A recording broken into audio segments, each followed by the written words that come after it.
trying to forget about right now. And when I wake up every morning beside you, well, I forget about the past anyhow. I remember all those girls, I remember all I estranged. Commitment wasn't a strong point, but baby, I swear I've changed.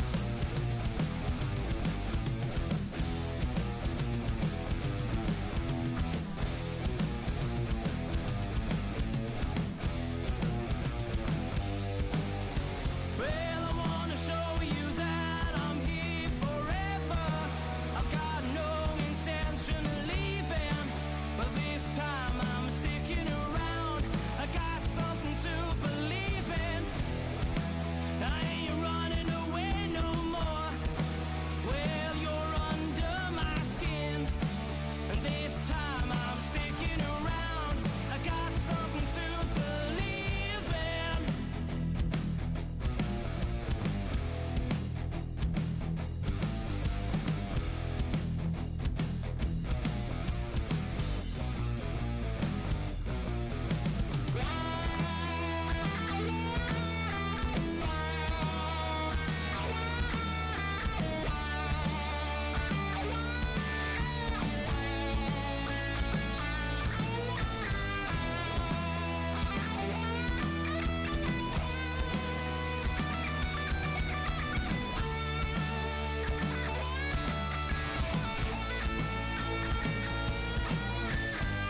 I wanna show you that I'm here forever.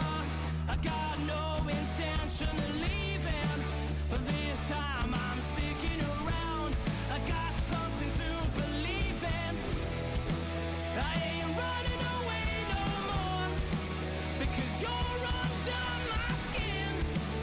This time I'm sticking around. I got something to believe in.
Hey bartender, slide over a shot. Tequila, rum or whiskey, whatever you got. Hey pretty lady, where you going so fast? You better understand this night's gonna last.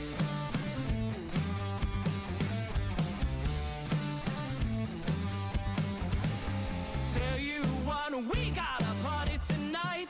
Oh, Bill's on piano, John's ready to fight.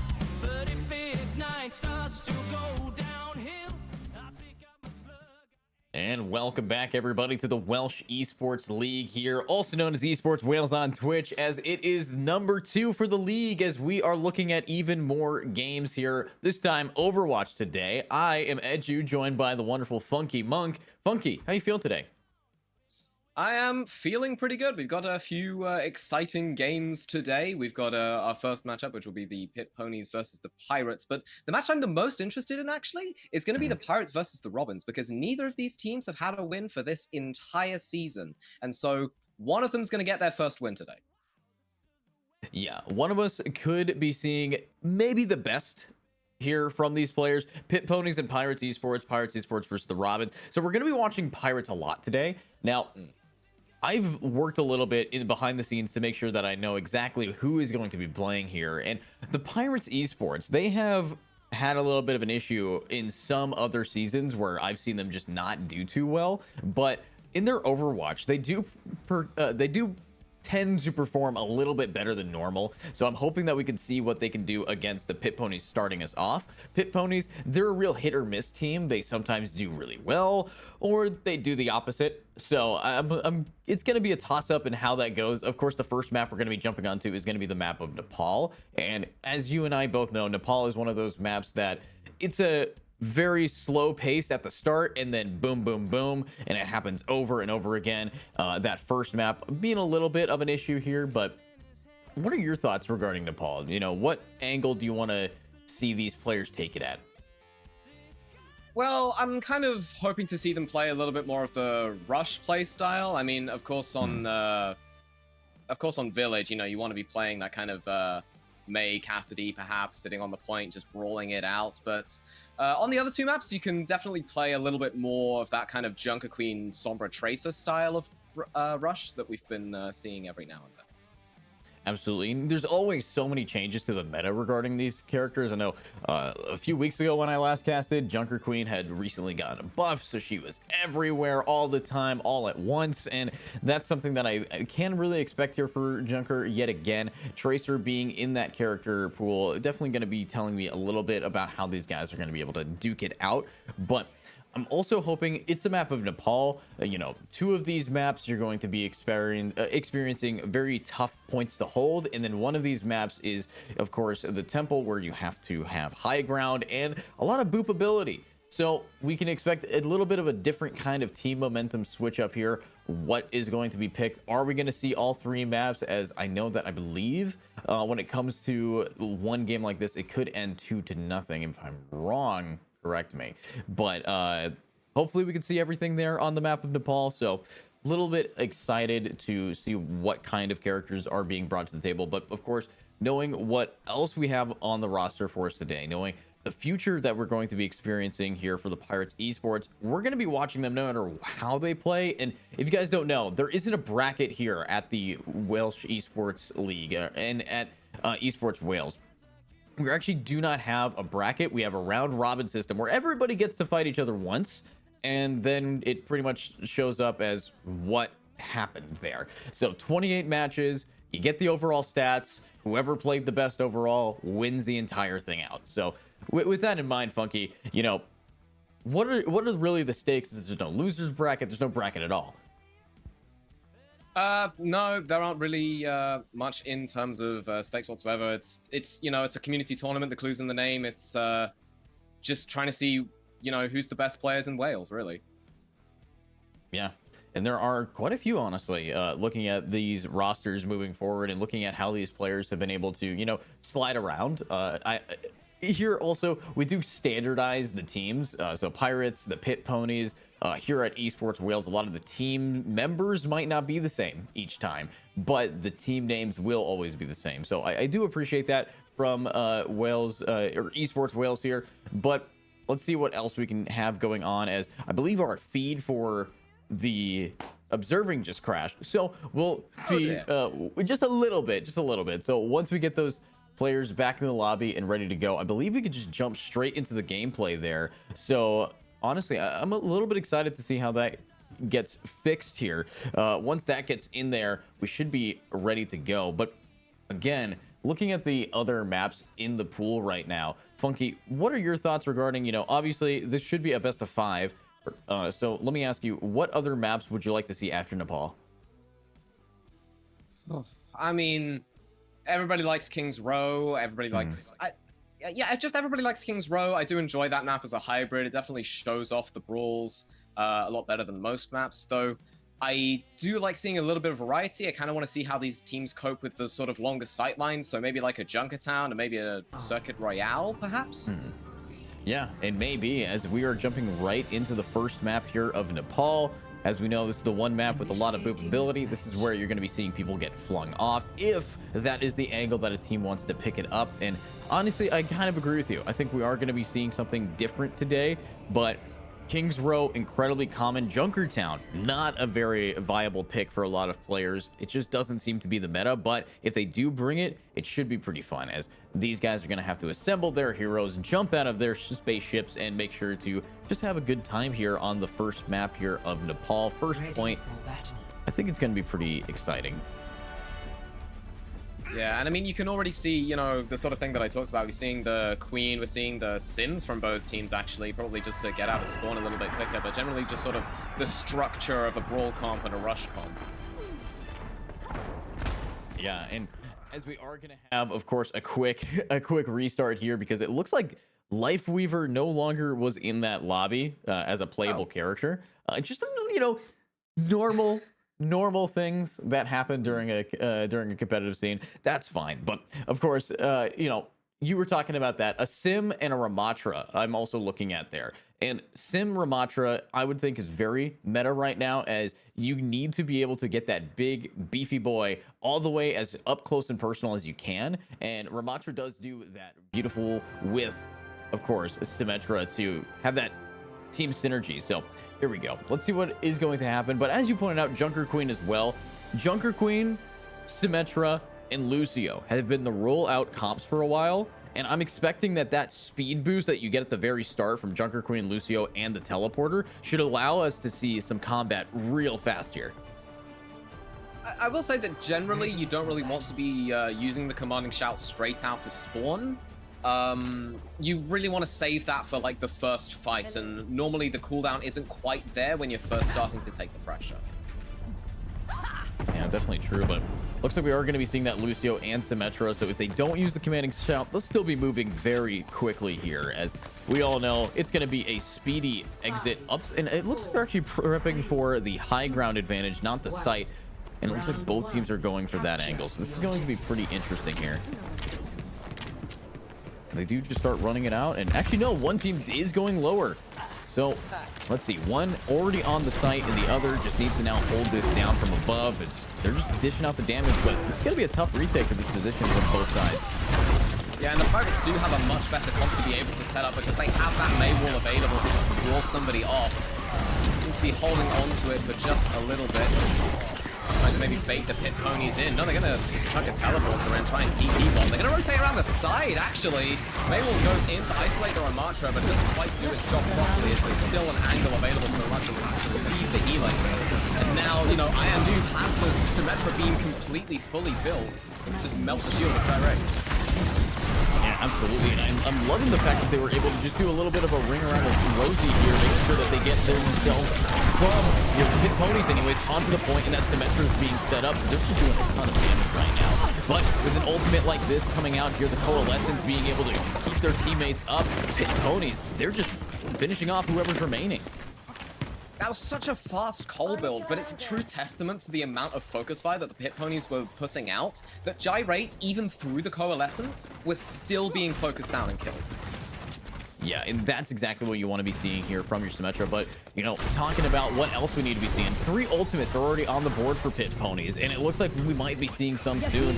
But it's a big drop. There's already the first one, and a big push up. Perfect wall. Just about there for Blue Lion, but the Shatter was just completely free when you're in the Nemesis form. Team kill for the Pirates. Wow. Even with all of that utility and all of that preparation to try to stop these guys, you just get one good shatter, and that is going to guarantee you that point. So the Pirates being able to grab this will be able to hopefully tie this up to the 50% line, almost guaranteed. But I don't know, pit ponies have been proven to be incredibly aggressive with the team composition of theirs. It's kind of what they're leaning on. They're high aggro, very little room for mistake. But of course, they're facing off against May that should have it. But now it's a high ground battle. Fire coming in for Roach. Gyrate already kills Cassidy from the pit ponies. Blue Lion trying to take it back to the Annihilation, but too many of the pit ponies have fallen. Just Blue Lion left in that tiny little room. Be quickly mopped up by Gyrate. And that was pretty expensive for them. Braun actually on the Lucio popped his ultimate, and I didn't really see that find a lot of value because I think he got knocked down right before he was able to actually pop it, but it does take the percentages away. So now we're just seeing a Kiriko ultimate, and of course we still have this Cassidy to have the ultimate. So hopefully it is going to be enough, but so far what I'm seeing from the Pirates is a complete shutdown of these teammates. It's just for an angle here. Pirates did well to rotate to the point there, but Scorpion getting a little bit caught out. Kitsune Rush goes in as well. K-Queen with a fantastic kunai onto Speedy to take them out of the fight. The Blizzard does absolutely nothing, freezes nobody. Gyrate still manages to find K-Queen and Roach, and gets the kill onto Blue Lion, which is not 22. Pirates still getting these kills to be able to clean up the fight, but it's actually going to be the Pit Ponies that are able to flip. Wow. And that is a pretty nice way to end this off. They did pop a lot of ultimates, though. They did make sure that the Kiriko gave them a little bit of a speed on their attacks and their, of course, aggression. So that helped. But look at this. We have Gyrate with that Shatter. And that Shatter has been crucial in taking points before. But look at this TP. They're going to get right onto the site and right into the fight. Yeah, but that's a really good blizzard there. But Speedy and Gyrate, they've taken out both of the supports in one fell swoop. Speedy getting a second, onto I Am Noob. It's another team kill for the Pirates. There we go. Honestly, the Pirates, they've been able to just take this back one step at a time. They gave a little bit of leeway here for Pit Ponies, but with no real time, even if you have that Tracer, you're not going to be able to recover that much. I mean, it was 4% after the cap, and that's a decent round one here on Nepal. And that map is where I would expect only the best plays to come out, especially since it's so tight-knit. This map, however, is Stall City here. And if I am going to be expecting some stall from these guys, I'm going to be expecting, you know, a lot of those characters that are going to be able to put up buildings. Symmetra is great for that. I did see I Am Noob on Torbjorn, and if you weren't here to cast him before, I Am Noob has played Torbjorn almost as much as he played Symmetra, so I would not be surprised if he pulls that out. Well, we shall have to see. Both teams are going to go for the Cinti B out of spawn. Whether or not they'll keep it is a different matter entirely. Yes, I Am Noob's going to go straight over onto the Torb. Yep, and there we go on that Torb. Now on the point. This is going to be pretty tough to take, but look at this. This is going to be Blue Lion, real up close and personal, and that is a huge knife to try to do some damage. But if they can just get one support down, they should be able to take this whole point to themselves. But again, Pirates are just making so much space here. That was a massive carnage there from Blue Lion, but Pit Ponies just weren't able to follow up on it in any meaningful capacity. Pirates already have such a really good grasp on the point. Blue Lion took one step out of position, tried to take one angle. It just got immediately punished there by the Pirates. Yeah, and that punish is going to come up pretty big there. Now, Pirates, again, are having the lead on the points. They're grabbing whatever they can, and ultimates are being built up here by them. Nade, currently on that Moira, is only about 7% away from Coalescence. Make that 6, as they are going to just keep getting these early on picks. Now, I'm also looking at the pick of the Hanzo. This is the character that you're going to need to start picking up the picks on the snipers, but let's see if that's going to happen as the fight is moving on the right side. Immediate Coalescence from Nade, and Speedy finds I Am Noob. They're all stuck in a tiny little room against the Coalescence pocket in Reinhardt. That's not going to end well for you, Pit Ponies.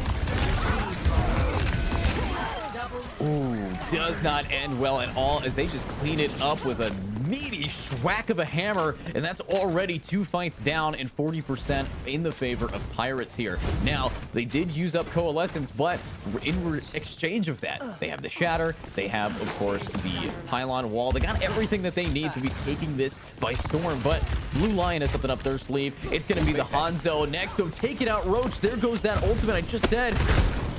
So they can do it now. Left. Oh, that's a fat rampage. It's 4 members. Gyrate not long for this world whatsoever. The focus fire from the Pit Ponies secures them a point flip. And the point flips right at the funny number. And of course, we got a lot of funny numbers to collect here for Pit Ponies if they want to catch up to it. Currently at 5%. First time they've been on it, but they've already lost over half of this round. But beautiful TP, beautiful wall, and now it's a counter Coalescence. Yeah, Blue Lion's just dead immediately. Pit Ponies didn't see that coming whatsoever. Sandbarrier and Coalescence both invested. The Cakewee's been stunned out of it. That stun back. Now she's going to be holding that W key, swinging that hammer, and holding left click. This is a massacre. A quadruple kill from Roach. There's one reason why you can't cut his head off, and these guys are now back in the lead, this time at 80%. I think that Nepal is definitely the Pirates' map. Oh, certainly. They're really executing the sort of sit on point and don't let anybody close strategy perfectly. Early close on barrier there for the Pit Ponies. Blue Lion's already taken so much damage. Coalescence and sound barrier in from the Pirates. They just want this fight over, and they want it over now. And that pick onto Cakeweed and the Hanzo, it's going to do just that for them. Let's see if it is going to be enough. Speedy here, who's just been sniping right now on Reaper. And he's looking to do more. And look at that. It's just a massacre here. 21% to 100% is going to be how that round ends. And already we are seeing that Pit Ponies doesn't even allow us to see the full version of Nepal before, or sorry, the Pirates doesn't allow anybody to see the full version here. But look at this. I knew it was going to be play of the game the second I heard the announcer go quadruple kill. Yeah, I mean, what else is there to say? The Pirates just curb stomped the Pit Ponies on that point. Yeah, Really, I mean, just. oh, go ahead. Sorry, don't want to cut you off. I was going to say it's just a real testament to how well they have that particular strategy down. Absolutely. And I can't wait to see how they're going to be able to, appease that strategy now that we're moving away from this game mode and going on to I believe, a payload map. So if we are going to be seeing that, and how these guys are going to play, I know Kings Canyon is going to be one of those. Not Kings Canyon, sorry, that's wrong game, mate. wrong game. I was confusing. That'd be a surprise, wouldn't it? Yeah, I know. They're jumping over to Kings Canyon. Sorry. If they're going to be going over to the main British map here as we know it, and hopefully have some fun. I gotta hand it to what these maps picks and how that play style played out. What we saw from the Pirates is that they were incredibly aggro. And it makes sense for that map, but can that aggression level out when it comes on to maybe a map like Numbani, maybe a different map where you're going to have a little bit more of a very aggressive start, and then immediately you're going to have to take it slow again. And that slowness will be combated time and time again by a defense team that should be able to completely shut you down, because the Pit Ponies here are a solid defensive team once they actually have control of a point. Yeah, the choice here is literally just between Kings Row and Midtown. And, if I'm the Pit Ponies, I'd be willing to take my chances on Midtown just because of how strong we've seen the Pirates Brawl is. Yeah, Pirates Brawl Comp definitely bringing back memories of 2019 here without the extra agent or extra hero to bring to the table. But, I can't really wait to see what we're going to be jumping into in the next one here. I believe our wonderful observer, Little Joe, they do have it ready for us soon. But let's know, do we know what the next map is going to be? Because I am unsure, and I'd love to know. I mean, it's either going to be, it's going to be Kings Row. Okay, it's going to be Kings Row. Okay, good. I'm glad that it is going to be a guaranteed pick. Kings Row coming up here. So, yeah, if Kings Row is where it's going to be, I'm expecting some more sniping. We did see coming out from the side of Pit Ponies a Hanzo come out in the second round of Nepal. So maybe another Hanzo, maybe even a Widowmaker, maybe an Ashe, because Kings Row definitely has the benefits of those long angles. Yeah, although I feel like the Hanzo is definitely better in sort of the Brawl matchup, in the Brawl mirror, because you're able to take those sort of longer angles. And, if you wanted to reduce the amount of people on your team that can be one-shot by the Hanzo, you'd play the Reaper, but you can't play the Reaper against a Hanzo because you just don't have the angles. You just have to close that distance as quickly as possible, and that's just not available. Yeah, and let's see if they are going to be able to bring something that does close the distance. But is that a Bastion for Pit Ponies? Yeah, that's you know insane. what? Okay, wow. Fair enough. We were looking at more of a, long range kind of character. Bastion can be if you know how to hit those very tight macro shots there, but I don't know. Wait, never mind. Okay, Bastion is going to switch off. Pit Ponies is going to be picking up the Widow. All right. I almost got trolled there for a second here. I mean, I don't hate the Bastion here, to be honest, although, the Brawl style is very cyclical. You can get a lot of free space just by, going into Assault configuration and just spamming down a choke. 3, 2, 1. All right, well, let's see if they are going to be able to keep this going. I like the run up. I like what these guys have been able to do so far in their Brawl, but it's the Pirates who've been able to shut down any Brawl comp that's in front of them. But look at this TP, they get directly behind him. Oh, it's brilliant, but they saw it coming. The counter miss from Blue Lion secures the fate of Gyrate. Pit Ponies. It's so well there to respond to that TP strategy. Iron Noob's just going to clean it up. Yeah, and they are going to be able to just completely taking this down. And now the Pit Ponies have themselves on this point, and this is where they are going to have to slow down their brawly comp. And I am going to expect that I Am Noob will switch off of Symmetra here as soon as they can, just because he's not really that good to have on attack. I mean, yeah, you can have a wall, but no, maybe they're going to be able to continue this and just get away from the point and get right into it and maybe set up some flanks for their team. Oh, but the shield gives them away too. It's not necessarily the worst thing about it. I mean, you still have the space available, and it's like, the Bastion's still back there, I think? I didn't see them TP back. No, they did. Yeah, having a bail, pretty smart, but I wanted to bait though. Yeah, I do like the Sombra pick coming out here, because Sombra definitely is able to shut down a few characters like the Bastion now on the Piconic side. But there it is, talk about the Sombra and Jinx them, they're dogs, they're dead. Yeah. But what? What a snipe with that grenade! Unfortunately, Gyrite pushes a little bit too far and gets melted by I Am Noob's turrets. He's going to go straight back into that assault configuration, but it's just going to get met by a photon barrier, which, you know, could be considered overkill, but it is a Bastion after all. Yeah, it is going to be that Bastion. Now, Bastion on both sides. But wait, this is something I haven't seen in a while here. An Orisa looking to maybe make a pirate ship, but without the shield, you just got a javelin and maybe throw the round. But let's see if you're going to be able to throw that spear into something that you need to hit, as that TP is causing a lot of confusion. And I'm just loving the fact that we're seeing so many snipes come out from the pirates right now. Well done, but even better from Blue Lion, finding that shatter opportunity. They noticed there was no more shield to threaten them, so they just let the hammer down and picks up a 4K. And there we go, team kill. Honestly, you could say it's a team kill, but that is nearly an ace here coming out from Blue Lion. A beautiful shatter into, I believe, a 4K in the kill feed.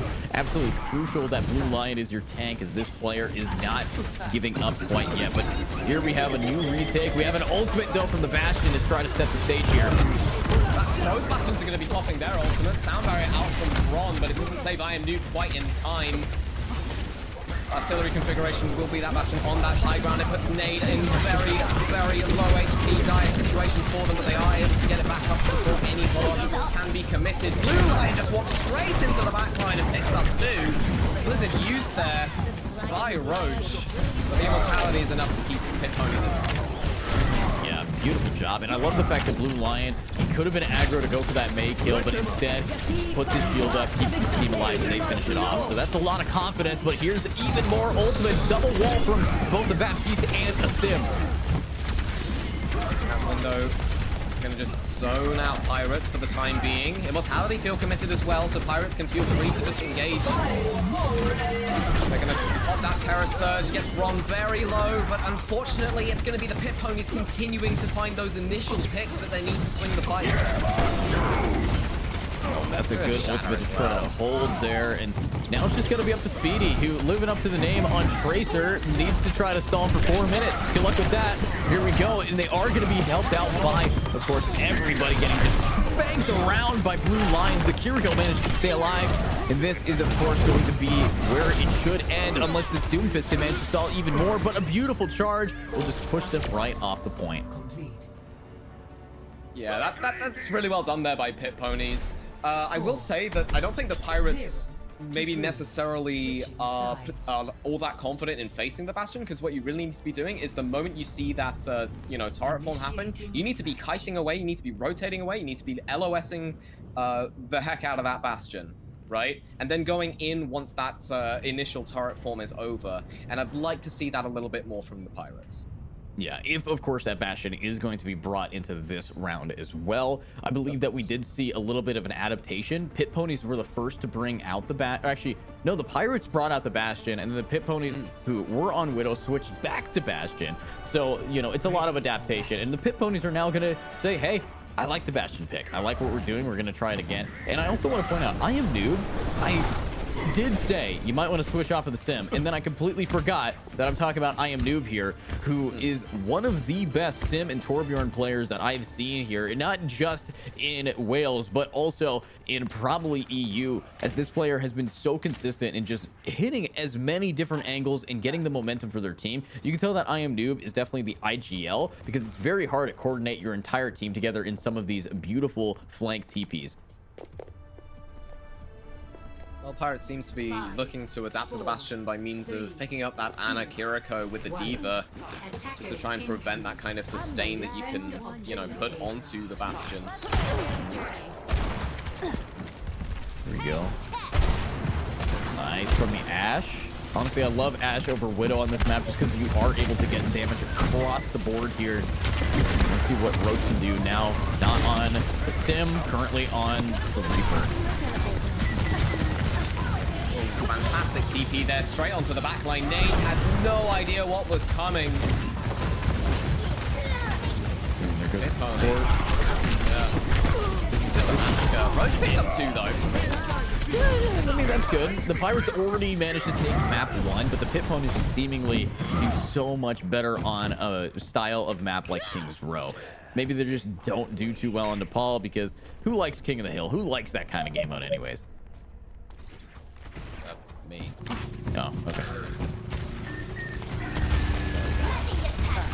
I know it's going to be re-engaging here with the assault configuration. They're going to be putting out so much damage. And again, the Pirates have been fighting away, which is exactly what I want them to be doing. Speedy just looking for those angles, trying to get a little bit of damage in. Roach trades out their own selves for the Bastion, which I can say is pretty much worth it if you're Pirates, especially if you have the closest spawns available. But I am new. They're giving them time to build up that level 3 Sim Beam. They've put down the photon barrier. The Pirates are going to be forced away. Wow, look at that, having to now back it up. But look at this blue line with the shatter. Can they get it? There's no shield to try to block him. Gyrate on the D.Va. This is no real protection against shatter, so if it comes down, it's gonna hurt. And that's gonna be the beautiful mirror to walk through, and that's a counter. All the supports popping the ultimates to just make this easy. And there's the ultimate, but it hits nothing.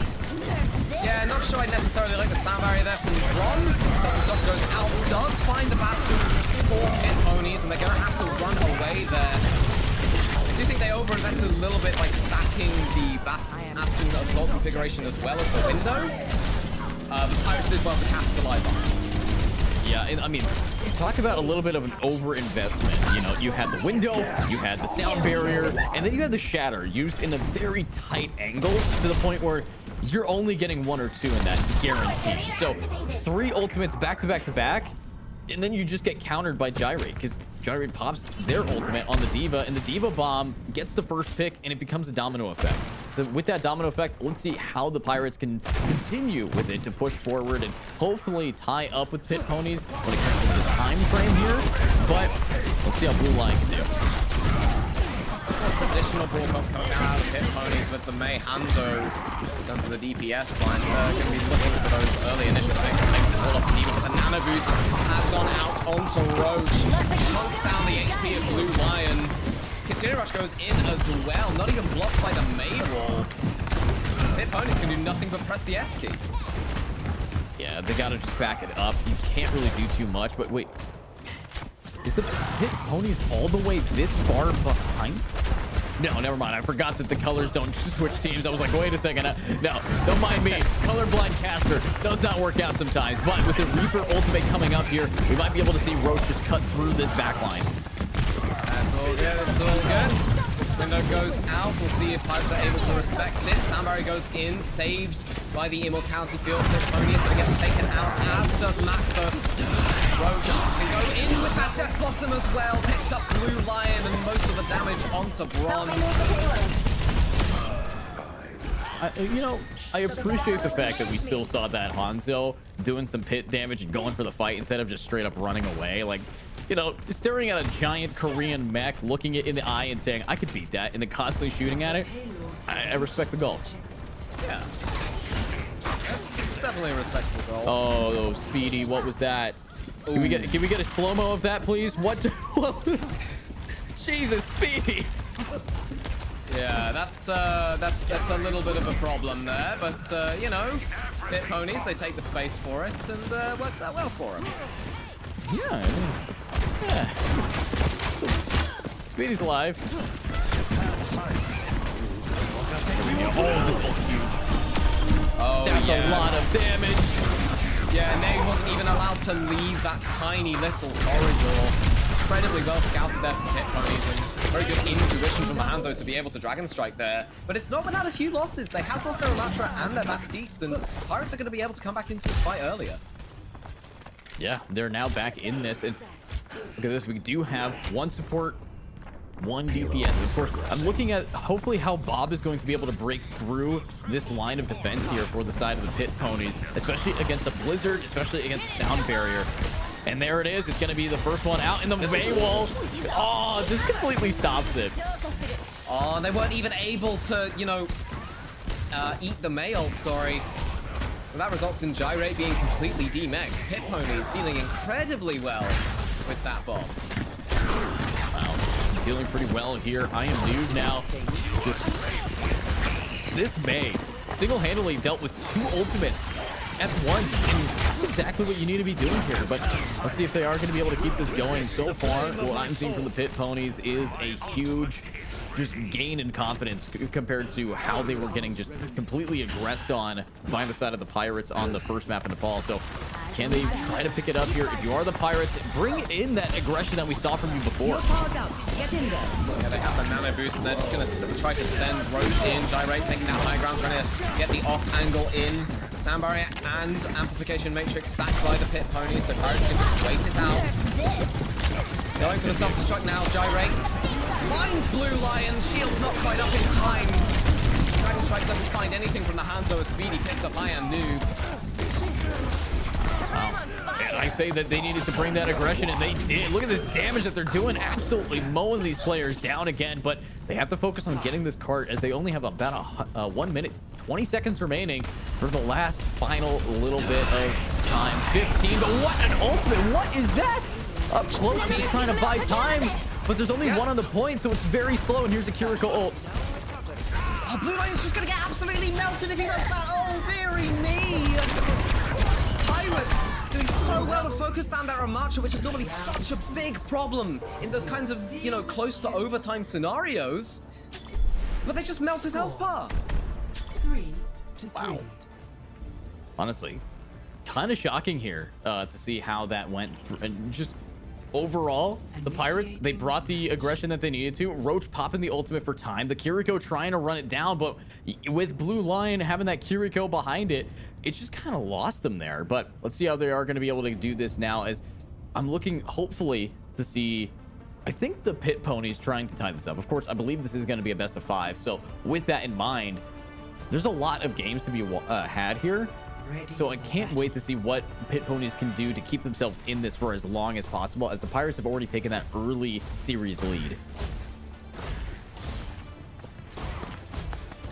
It's a good plan for the Pirates to just sort of stick to what they're comfortable with, but I think now the Pit Ponies know what's coming, and they picked up the Ramatra, who's actually the Nemesis form pummels just aren't affected by Defense Matrix, so they just go straight through. I think Pit Ponies might be able to halt this. Definitely might be able to stall for enough amount of time. I think that they have what's in them to take this back. As only a minute to really work with here for the side of the Pirates, and 1 minute 2 seconds, and there goes the 2 seconds. So yeah, it's pretty much just a minute here. So let's see what they can do now. Gyrate being that diva to try to just keep their team in. Beautiful dynamite from the Ash. That's going to do a lot of damage to try to zone these players back around the corner here. Very good early ult charge, but the Hanzo finds Scorpion, and that's why you pick that character on these kinds of brawl maps. Because that early pick can make all of the difference, and Gyrate's being beaten all the way back into the spawn. 30 seconds left for the Pirates. Roach has gone over onto the Widowmaker just to try and get anything done. Yeah, and that Widowmaker should be a good pick, but no. Roach is actually going to switch immediately back over. So I don't think that they wanted to double up on the sniper with the Ash and, of course, the Widow. But look at this wall. They're stuck in the corner, but a beautiful sleep dart slows down the Ramatra here. And that's a lot of damage here for these guys. And it's just going to be this Hanzo just sniping with all of the dinks that you can hear. Another one.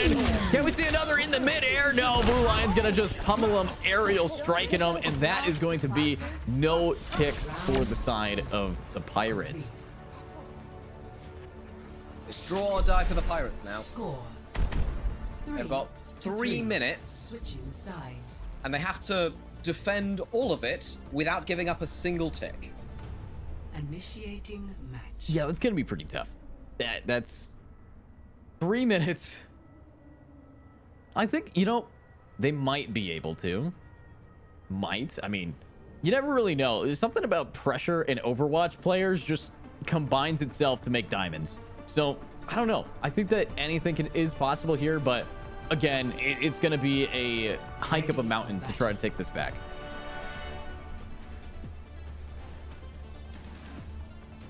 But wait a second, I'm looking at this team comp. Is that going to be the first time today that we're seeing both? Nope, never mind. I really wanted to see the Echo, and now we're just getting Sojourn. I want to see an Echo so bad. And then they probably remembered, wait a second, this is King's Row. They're going to have hit scan. They're going to have a Widow. They're going to have either a Hanzo, as that Hanzo's been popping, or even a Bastion, so. Yeah, I wouldn't be surprised to see the same thing from the Pit Ponies that we've seen before. They really just want to wall off Gyrate and take them out. And that's just... That's the game plan, really. Just wall off the Junker Queen and put enough focus fire in so they can be easily taken out. War goes in, isolated, but the Immortality field is there. There's so much space for the Pit Ponies. Blue Light taken very low. Immortality field from Max is having to be used to just keep them alive for a little longer. Back to square one almost. He is going to keep him up there, but again, only one tick needed. They're all just around this corner trying to get these long angles, and here we go. Beautiful commanding shout, trying to get them behind, but it's the Ramatra Blue Lion. No, they touch. Good, Never mind, they almost. touch. I was very concerned when I started seeing that, but Pirates have a good handle on it. They're able to clean up the fight. Still 3 minutes to hold, but if this first fight is any indication, it's certainly possible for them.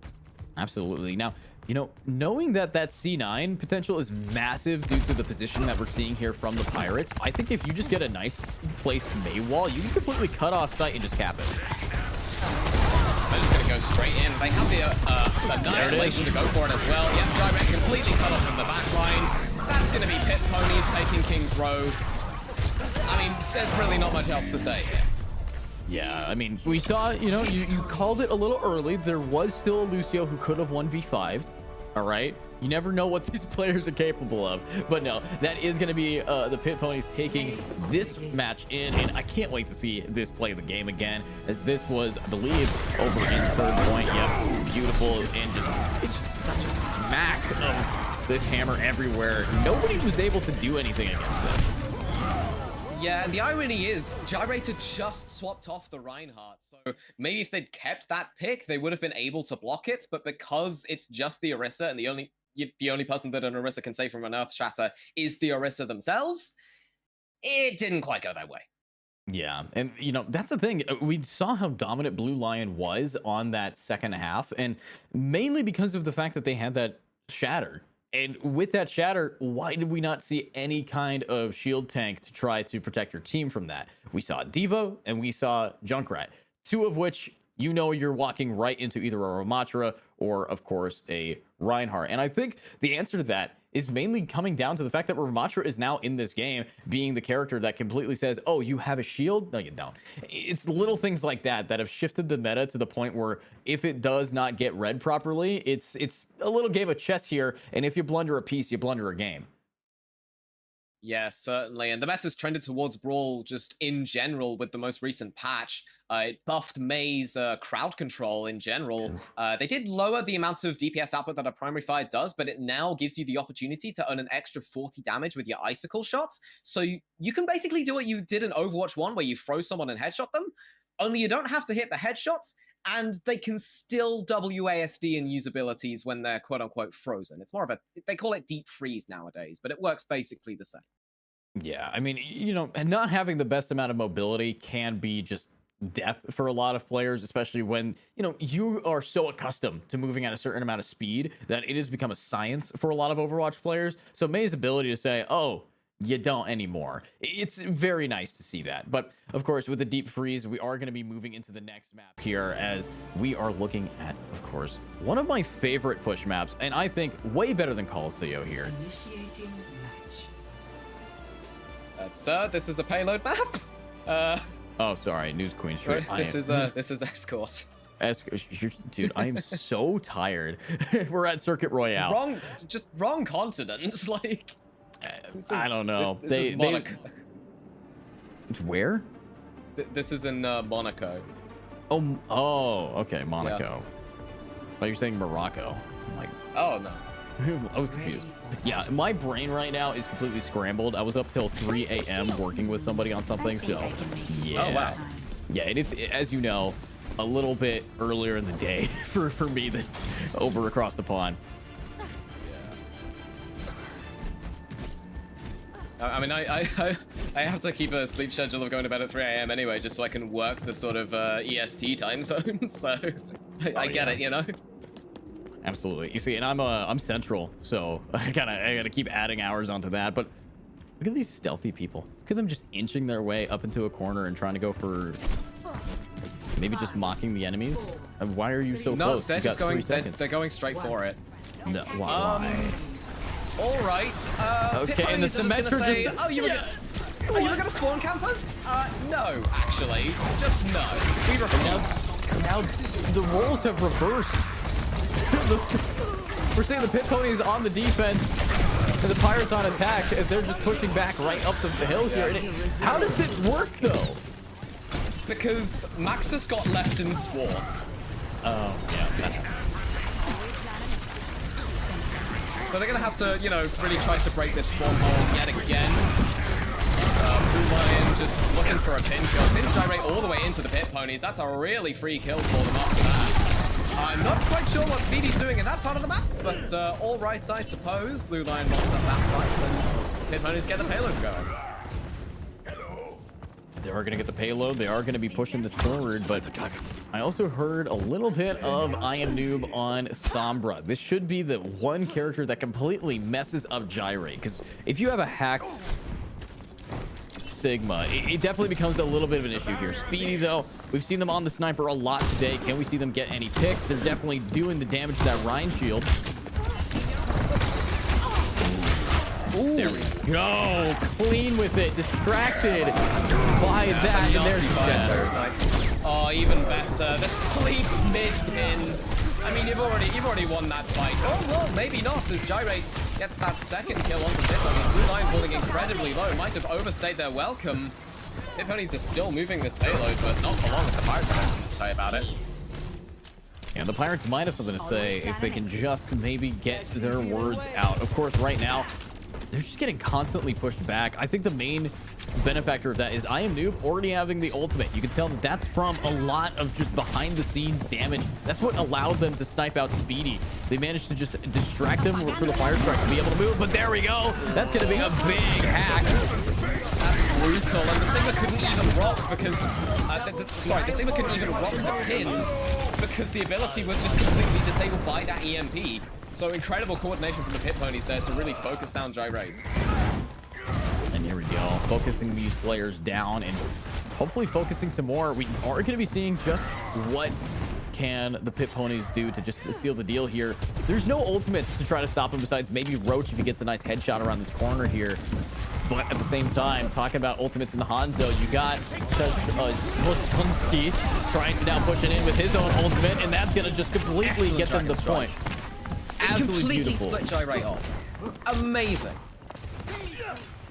If you got two dragons flying at you and you can't walk away, you just kind of admit defeat there and hopefully respawn as fast as humanly possible. But the Sigma still being locked in, now 9% away from having their ultimate, and hopefully that gravity is going to be able to win this out. But this is really neck and neck here for timing, and that hack, it just stops Gyrate so many times. Yeah, but Maxus, I think, got caught a little bit out of position there, and Roach was able to find the Hanzo diff over onto the Pit Ponies Hanzo.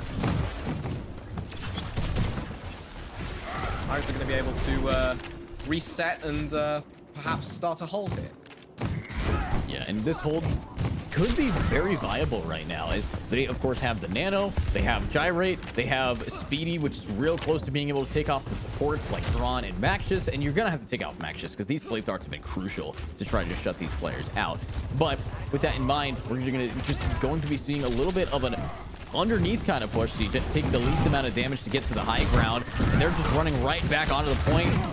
And these hacks have been so big, but there we go. And it's countered immediately though by the ultimate.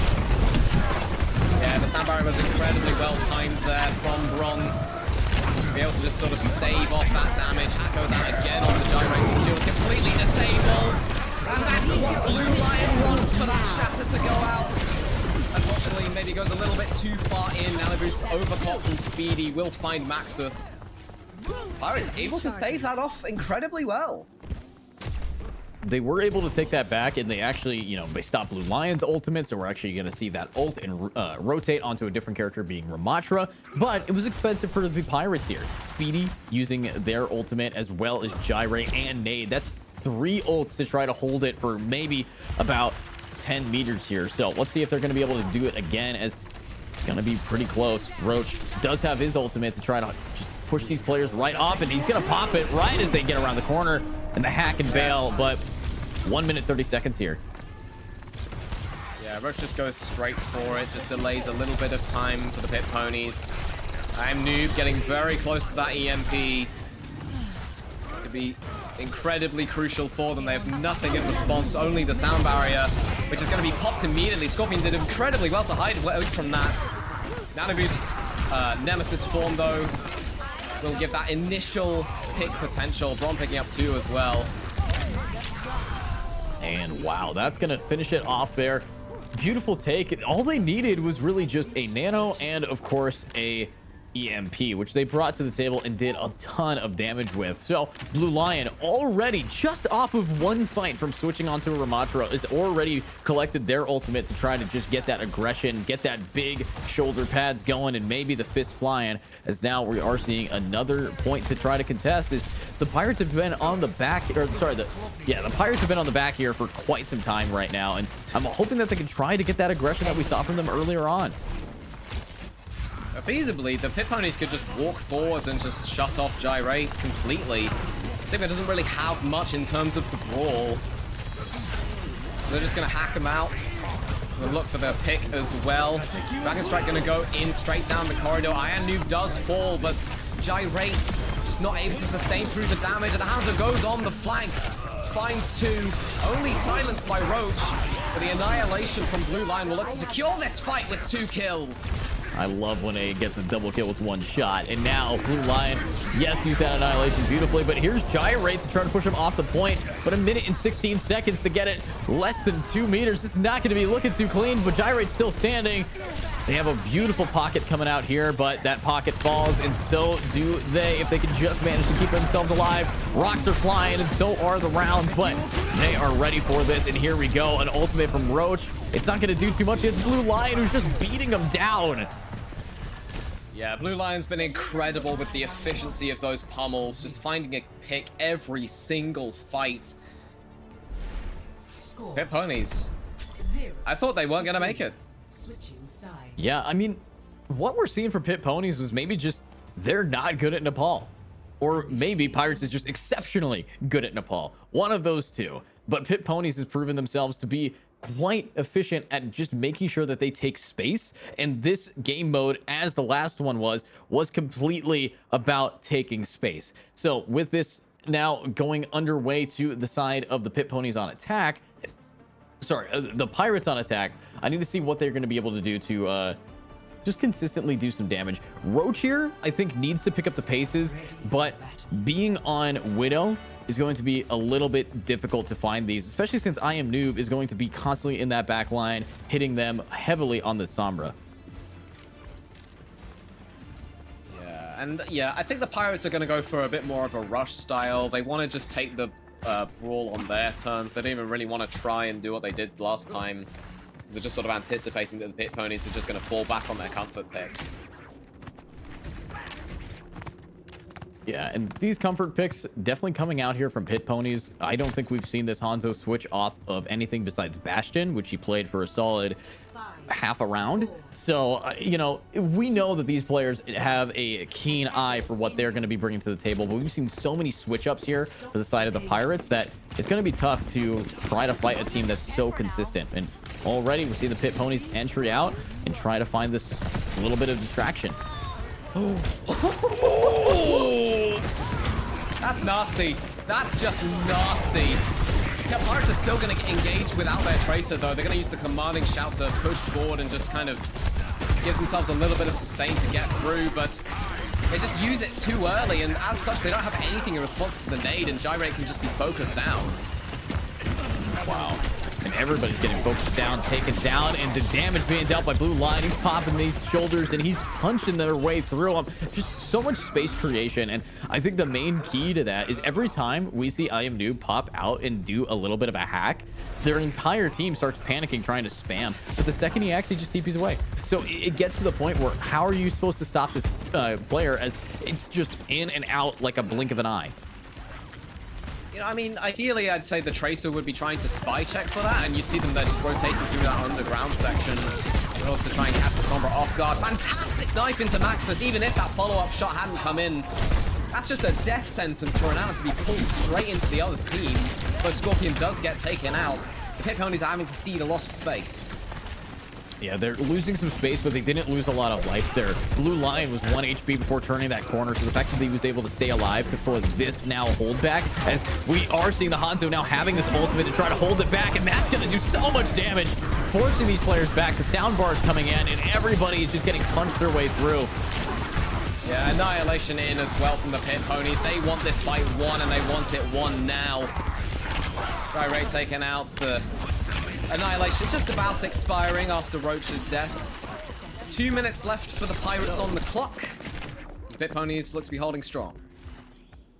Pit Ponies very happy about the position that they found themselves in. Honestly, it's just this Hanzo plus this Ramantra have been so clean in getting these picks and making the space that they need to. Blue Lion has known exactly when to get aggressive, which a lot of Ramantras sometimes miss out on. But here we go. I Am Noob in the back line, ready to try to hack him and have that EMP ready. Yeah, good luck getting it on this point. It's a five-person EMP from I Am Noob. Speedy still gets the pick onto Maxus, but it's just too little too late as that nano boost was already out onto Blue Lion. You just can't do anything against I Am Noob's EMPs and Sombra plays. I mean, every time you want to bring a certain meta to this fight, I Am Noob picks a perfect counter. You know, Symmetra to TP right past people. You had the Torbjorn if you ever wanted to do a very aggressive hard hold. And of course, I Am Noob on Sombra teaches us do not group up if you're about to start a team fight. As now, we do have 2 ultimates available. This time, I Am Noob could not shut them down. Let's see how they're going to do it. The Rampage pops out and hits 3 of them. Packed midway through it, but not before it can apply the anti-effect onto the Hanzo as well as Blue Lion, who are both swiftly dealt with, but not before Roach falls. The Pirates almost getting stalled completely by Bron. What's she doing there? That is hilarious that Braun is able to just be there the entire time during that whole team fight. I mean, obviously, if you're a Lucio without an ultimate in a team position like that, it's best to just stall. And they managed that beautifully. But now we're seeing that the Pit Ponies have lost a little bit of momentum, and we're seeing them now having to build it back up with Blue Line getting up close and personal in the stairwell. Yeah, Scorpion only just being saved there by Gyrate's commanding shout, which means they, you know, will have to wait for a long time before they can re-engage in a fight. Blue Line's just going to toss out that Ravenous Vortex, play the corner, go for the Nemesis form, try to get a little bit of extra damage in. Will pop the Annihilation if they need to, and they might just need to. Too little, too late. Unfortunately, Speedy already taking them out. Too much burst damage for them to deal with. And let's see if this burst damage is going to be enough, as it looks like they're just taking one after another, and Nade here proving why Moira is the best DPS. Making sure to secure 2 and locking in that Coalescence here for the Pirates. We do see that the Coalescence can combo beautifully with this ultimate coming up soon from Speedy. If they get that Dragons out, then they should be able to take it down. But here we have a new attempt from Pit Ponies with another ultimate to push them off. And this is all or nothing. Gonna have to take this cake. Hanzo just hooked out a little bit too fast. Sound barrier, annihilation, and nano boost going out from the Pit Ponies, and a sound barrier in response from the Pirates. Maxus still falls even through all of that sustain. Nobody's going to touch this point. I think that's a C9 unless Iron Noob has anything to say about it. Translocates straight in to prevent it. Forces the rampage out from Gyrate. But Pirates still cap the point. Yeah, and at that point, is it a C9 or is it the fact that your entire team has died with these guys just doing so much? Roach here on a 10-player kill streak, absolutely crucial with it, currently on fire and ready to just keep that kind of momentum going for them. But we got Braun on a decent angle to try to just get onto the point from behind. And again, we have yet to see any real switch up besides Blue Lion switching the type of tank they're bringing into this, but no other team switches here. Incredible first pick from the Hanzo player there. And that's just gonna, you know, win the fight for them just single-handedly. Wow. Clean with it. I mean, we're not seeing that many switch ups here from the side of the Pit Ponies besides Blue Lion, who's been flexing that they know how to play 3 different tanks. But I will point out, with no switches, you might be stagnant a little bit if we can see the Pirates adapt to what the playstyle is coming out from them. That ultimate EMP. Yeah. Not quite able to focus down Nade quite quick enough, and as such, the Pirates will be able to walk forward and pick up all of these kills. It's only I Am Noob remaining, who's just going to try to stall out the point before translocating away. Pirates going into this 1 minute 30 seconds. Right now, I Am Noob should definitely think about picking up a Mei. You know, you got a Tracer, you got to slow these players down, and they have so much speed. Like, look at this. They're pushing you all the way back into your spawn, and instead, you can try to, you know, pop some things to pull it off, but it's just this Hanzo so clean with it. Gets a triple kill, one being postmortem, but I Am Noob off that switch is still going to decide that you're here for it, and they are still standing. Yeah, Pit Ponies, I think the Pirates went a little bit too aggressive there, and the Pit Ponies did very well to sort of punish that over-aggression. 60 seconds left now, and the Pit Ponies are coming up on their rampage. See if that rampage is going to be enough. But constantly hacked. I like the fact that right now you can just watch this Sombra coming in, hacking Gyrate, leaving, coming in, hacking Gyrate, leaving. But you're gonna have to hack him again soon as this rampage is right around the corner. But Speedy actually gets the other Hanzo, and here we go. The ultimates are coming from the defensive side, however. Huge rampage, manages to find 3 antied and even picks up Speedy, who wasn't. 30 seconds left. Gyrate's going to be the one to chuck the rampage in themselves, but Maxus is on the Kiriko, and as such might be able to cleanse this anti-nade. Sound barrier in as well from Bron. Coalescence in desperation from Nade, but the Hanzo has picked up the kill onto Roach. Gets traded out themselves by that Coalescence, but that EMP from I Am Noob chunks down the health so much. Sound barrier in from Scorpion as well. Pit Ponies only have the Kitsune Rush to push this overtime with. Let's see if the overtime is going to be in time for them to clutch this up. As, of course, we do see Blue Line trying to contest it, trying to touch. We do have a Reaper on the point with a Kitsune, but it's Gyrate just swinging and slicing their way through. Everybody's getting gunned down except for Blue Lion, who's managed to get 2. There we go. I am down. Oh my god. Rampage! Are you kidding me? 2 in a fight. Blue Lion almost single-handedly saving this for the Pit Ponies. Gyrate's falling so low, only the commanding shout sustain. Oh. And the Pit Ponies. They just take 2-1 that. up in the series. Wow. Okay. All right. If I ever see Blue Lion in one of my comp games, I am just going to alt F4. This player is a clutch king. And look at this, just every single time, the aerial shots, the consistency that you're expecting here. You don't on average see this from a tank player. But with, of course, Blue Lion playing that well, I gotta point out, now we're finally going on to a push map. I'm not gonna be wrong with that. Indeed. And the choices for the teams are going to be between New Queen Street and Colosseo, but there's marginal differences in terms of playstyle between those 2 maps, and they're so marginal that I don't even really think they're worth mentioning. You're just probably going to end up playing those kind of brawl comps. I sort of expect to see Blue Lion on the Junker Queen here, because Junker Queen is just kind of the push tank, honestly. She's so incredibly powerful in that game mode.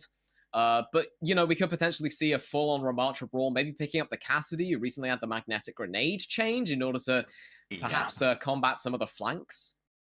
Yeah, the new grenade definitely is such a different idea that Blizzard has had, and we all know Blizzard's had a lot of different ideas, but I think on a map like a Circuit, or sorry, Colosseo versus New Queen Street, Colosseo, I would say, benefits a player who really likes to flank, as there are many different angles that you can sneak behind somebody. While New Queen Street doesn't give you nearly as many options as Colosseo. You have a three-way lane on Colosseo versus a single lane. So this could be a little bit of a difference in how these guys are going to be able to bring in that kind of playstyle. And I Am Noob was thriving off the ability to get behind people, but Sombra kind of does that on default. But if they can manage to do that on maybe Roach on Reaper or some other characters that need to get behind players, then I think that this will be a very interesting take, as these maps, yes, have a very similar playstyle, but when it comes down to the overall how individuals play, it's completely different. Yeah, I wouldn't be surprised to see the sort of Reaper Tracer Queen thing that we saw at the start of the Pirates attack round on Circuit Royale. Just because it sort of riffs on the old Overwatch 6-man comp, but obviously you can't have 6-man anymore because there's only 5 players. So they toss out the Winston Diva and pick up a Junker Queen instead. Initiating match. Let's see this now. With, of course, Colosseo being where we want to be. I like the Colosseo because of what we've been expecting here from I Am Noob, Roach, and especially from players like this Hanzo. This Hanzo has been playing directly behind your teammate, and now it's going to be an issue because of the amount of flanks that can come up here. So you've been playing heavily around Blue Lion's aggressiveness and being able to use his shoulders as a little bit of a pocket shield. So let's see if that's going to be good enough here, with Roach hopefully being on that Reaper, or maybe another character like a Tracer to get behind people easily. But no, it's actually going to be on the Magnetic Grenade Cassidy that we see recent changes to, but Speedy not on the hit scan for once. No, and honestly, that might just be personal preference for, the DPS line. Obviously, you don't necessarily have to conform to the rigid hit scan flex DPS dynamic that we normally see in OWL. Oh, but Roach is going to go onto the May instead. All right, so a little bit more of a defensive, let them come to us setup from the Pirates, I'd say. Yeah, a little bit of a defensive pickup here from Roach. And switching off, though, they don't really have any hit scans. So if that does get recognized, we could see some very niche switches here. But I Am Noob making sure to get info for his team, saying, hey, they're all on the side of Fountain here. And now it's going to be a big push up around the side. We got the beautiful wall, but it doesn't really slow them down too much. But look at this. It's what we're talking about. The Hanzo getting flanked. It just makes it so easy on this map with so many different entry points. Yeah, Speedy took a really great angle, figured out where, the Pirates were forcing the Pit Ponies to retreat to, and just met them on the side. Reaper's very effective if you come from the side, don't you know? And let's see it. Yeah, absolutely. But how effective can they be now that they are on this bot, pushing it back, fourth and center? As long as you can just push this bot. You know what's funny? Why is this called push, but the other one's called escort? Well, aren't you escorting an actual bot? And then, well, it's the bot that's doing the pushing, but you're not really, pushing. So the cart is escorting itself, but yeah, because there's somebody driving it. That's so dumb. I don't know. I just disagree. Honestly, Blizzard, hit me up. I'll fix your Overwatch 3. We'll have a campaign mode. Anyway, while we were talking about that, Blue Line hit one of the nastiest rampages I've ever seen, and basically just single-handedly won the fight there for Pit Ponies. That's good. Yeah, it is. Wow. I mean, I'd be shocked if it wasn't Blue Lion. How many times has he done that? So it's like at this stage, we're in now game 3, or sorry, game 4 here. We kind of expect Blue Lion to be popping off. So when he does something really cool, it's like, oh, that's not a really cool play. That's the default we get from Blue Lion. And now it's the default we get with this EMP hitting all of them. And it's just everyone falling at once. That could be the play of the game here as everyone falls. Yeah, Maxis is going to pick up 3 kunai headshot kills in the kill feed there. And Pit Ponies, they're going to get their forward spawns not even a quarter of the way into the game. Yeah, not very deep into this. We still got so much time. That's the thing about this map. I feel like maybe they've given a little bit too much time for this game mode, because 10 minutes to move not that relatively far of a distance is kind of crazy to me. But here we go. We are seeing the blizzard getting popped. We're seeing these guys lock them down, but they all escape the blizzard and counter ult themselves. The player who's now just dipping these guys, it's the Reaper, and Blue Lion's here to just finish off anybody remaining. Yeah, excellent Death Blossom to be able to take out both those supports. Team kill there for the Pit Ponies, but Speedy did not give the satisfaction of a final blow. Let's see if we can find more satisfaction here from these guys. I like that we have ultimates available for Gyrate, Mori, and one away for Speedy. That should be able to try to stop these guys, but it's a Kitsune rush. So if Gyrate pops it, they can just purge it, and they can definitely push him back, and they're going to be popping that Kitsune right away here. Sandbar in as well. Speedy with a great Death Blossom picks up 3. Gyrate with the Rampage just to top it all off. I think that's all of the ultimates there from the Pirates. Wow. Yeah, all of them were popped there, and now everybody's kind of at the same position, but this time, you know, they have the advantage. They managed to take the bot back, but 6 meters versus 112. Yeah. That's quite the hill to climb if you are the Pirates, and you're going to have to climb into a Rampage, because Blue Lion has that online. Gets pulled in, which I'd argue is a bit of a mistake. Honestly, you're not pulling them out of position. You're pulling them right in with that Rampage. Hits all the members of the Pirates. Focuses down Speedy. I Am Noob also taken out in that fight. Just built that EMP while waiting to respawn.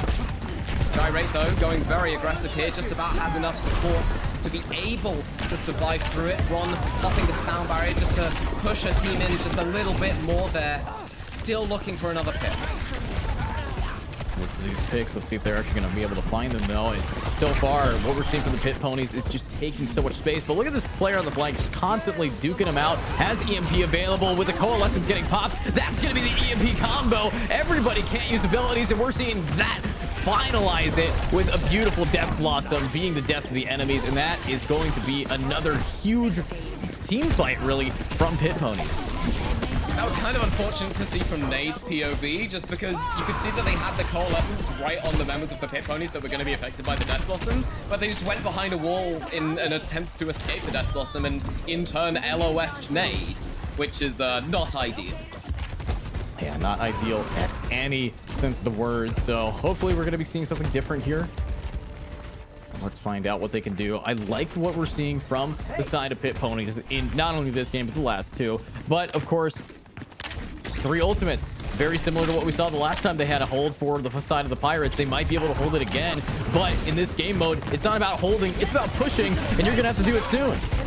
Yeah, and Speedy's already dead. Desperation Rampage from Gyrate, not even bothered. Cleansing by Maxus. Soundbarrier in now from Mori, just to try and sustain the Pirates through this fight. And it does seem to be working out in their favor as Gyrate picks up Maxus. Junker Queen not long for this world as neither of the supports are alive, but that will not stop Blue Lion from fighting whatsoever. The robot is in our possession. And here we go. Blue Lion now down from Nade there, as this is going to be a big attempt to push it back. This, of course, I believe the way that we're seeing the Pirates play might go to time here. So we got 4 minutes to see how they're going to try to level the playing field. Again, still 6 meters versus 112. They haven't actually made any progress since they last took over. And there we go. Yeah. Kitsune Rush ultimates. And once again, Blue Lion has a Rampage in this very clutch position, but it gets cancelled mid-cast by Gyrate, fortunately. The Reaper is there to clean up the fight with an incredibly clutch Death Blossom. Wow. That's a beautiful gameplay right there. And now team kill. I'm feeling deja vu. This has been a repeat of a repeat every about minute here on the clock, as these guys have just been taking the same space, winning very similar team fights with very similar ultimates. But now I Am Noob this time saving the EMP for this new aggressive push. Should be able to do enough. They need to try to combo some more DPS. Sorry. Yeah, we're going to see the Pirates swapping over onto the Pharmacy as well, perhaps in just an attempt to try to deal with the Pit Ponies comp. They're just going to swap to its direct counter. EMP goes out from I Am Noob, though, and Ron, with the sound barrier, will engage with her team. and enable them to pick up those kills. Roach still finds the Reaper, and Speedy takes out Maxus before being taken out by Iron Noob themselves, but that barricade is still being pushed to the end.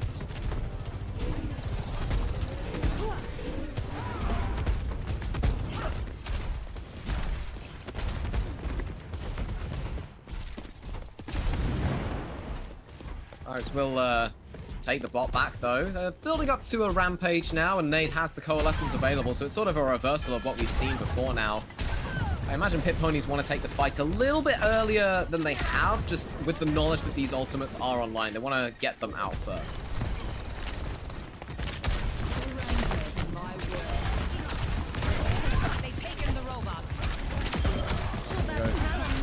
Straight for it. Speedy picking up the Reaper kill.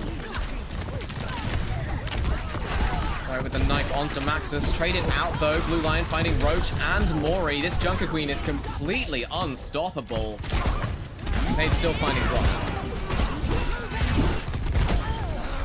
Yeah, sorry about being MIA. I got a call asking if I still accept demo tapes for musicians. I don't, but anyways, with that in mind, we should be fine here to continue moving on, but what I'm looking forward to now is how we can see this round continue on. Again, I mean, I left for a little bit, but the game still seems to be in the same position that I was just in. Sorry about that, but not much has changed outside of now an additional 6 meters, this time in the hands of the Pit Ponies. And only a minute left on the clock here. Yeah, and Speedy's already gone down, even with the Valkyrie healing from Mori. Pit Ponies are taking this incredibly slowly. They just want to bait out all of Pirate's abilities. They're going to bait out the Rampage as well. But it's not the Pirates that are... it is the Pirates that are falling, not the Pit Ponies. Roach trying to take matters into their own hands with that overclock picking up 2 there. They have a third onto Maxus. And finally, the Pirates will at least double their current meter percentage. It's a pretty crazy fact of the matter is that they are, yes, again, doubling this up and consistently just moving at the pace that they need to. So let's see what they can do now that we're actually seeing the Pirates multiply it by 4, keeping that streak going, multiplying it by 5, now keeping it going with a beautiful combo ultimate. They're flying off the bridges, and this is the damage that you need to be seeing. That's exactly what we have, and it's a Deadeye double killing and getting 2 down. But again, I think it is going to be a win on time.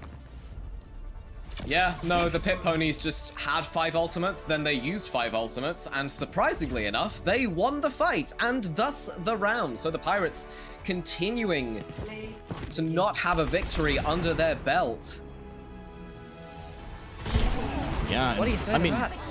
Well, they did have one, the very first game, and then they got reverse sweep. They won it on Nepal, they played well, but when it came to just how we saw Pit Ponies get back into their groove, they got back with absolute fashion. And yes, this is a best of 5, so first to 3 really, and that is going to be where Pit Ponies takes it today. So I do believe that we have one more game, and it's going to be the Pirates. Now we're going to follow them as they fight off against the Robins here. So Pirates versus Robins, pretty much the same maps, pretty much very similar to what we just watched, except it's not going to be against the Pit Ponies. Any predictions for that there, Funky Monk?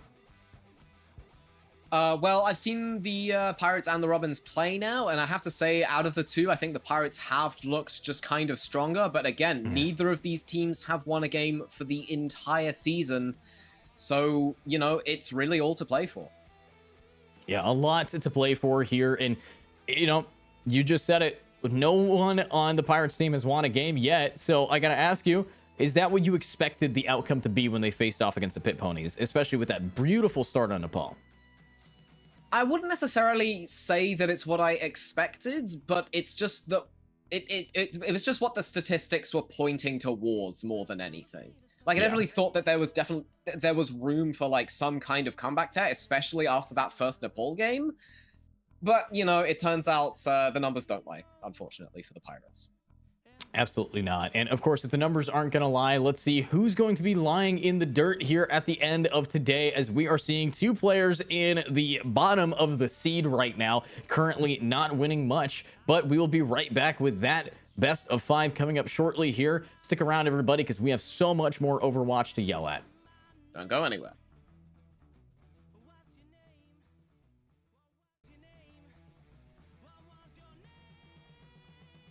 Hey, what's your name, girl? I think you might have been good fun. What's your name, girl? I wasn't close to your number one. Hey, what's your name, girl? Couldn't remember what I did see. What's your name, girl? I guess you weren't the one for me. Hey, what's your name, girl? What's your name, girl? Hey, what's your name, girl? What's your name, girl? Wow!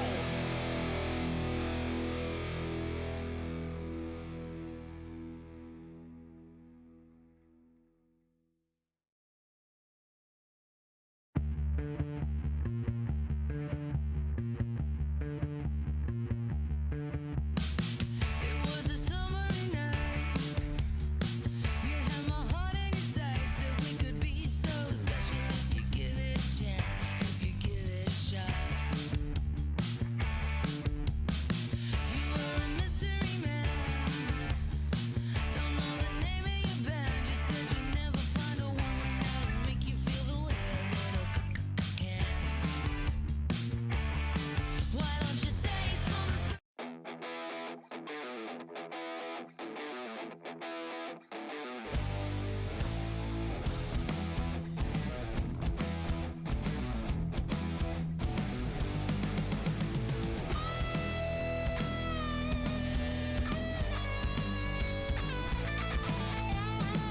Lately I found myself reminiscing about those teenage years. I remember all the things we got up to. Yeah, laughing, the smoke and the beers.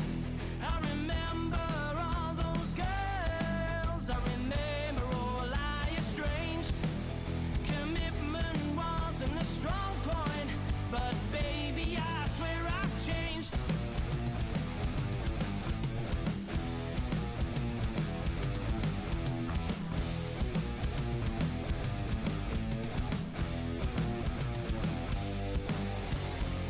I wanna show you that I'm here forever.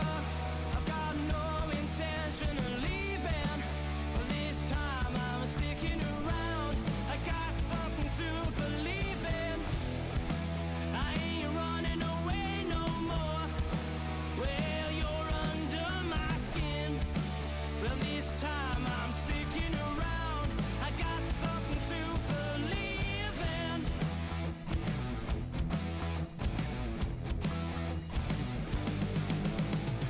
I don't like looking back too deep, 'cause I tend to forget about right now. And when I wake up every morning beside you, well, I forget about the past anyhow. I remember all those girls. I remember all I estranged. Commitment wasn't a strong point, but baby, I swear I've changed.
Send a slide over a shot. Tequila, rum, or whiskey, whatever you got. Hey, pretty lady, where you going so fast? You better understand this night's gonna last.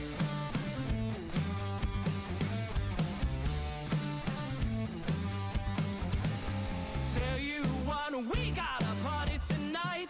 Oh, Bill's on piano, John's ready to fight.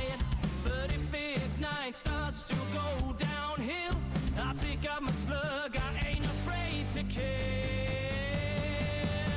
It's midnight at the saloon. There's liquor, guns, and girls who bark at the moon. I said it's midnight at the saloon. You better stick around, we're going nowhere soon.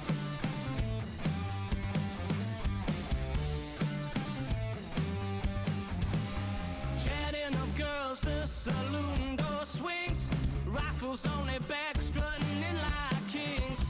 Mills and Co, the wildest of the West. Till Lil comes to do what he does best. It's midnight at the saloon. There's liquor, guns, and girls who bark at the moon. I said it's midnight at the saloon. You better stick around, we're going nowhere soon.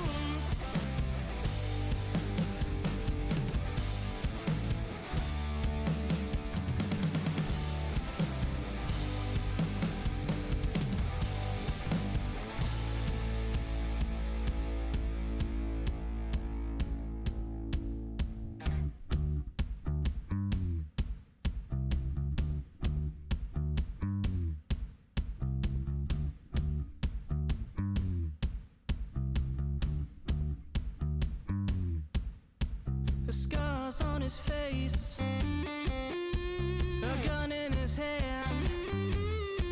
Well, girls, you best believe this guy's a one-man band.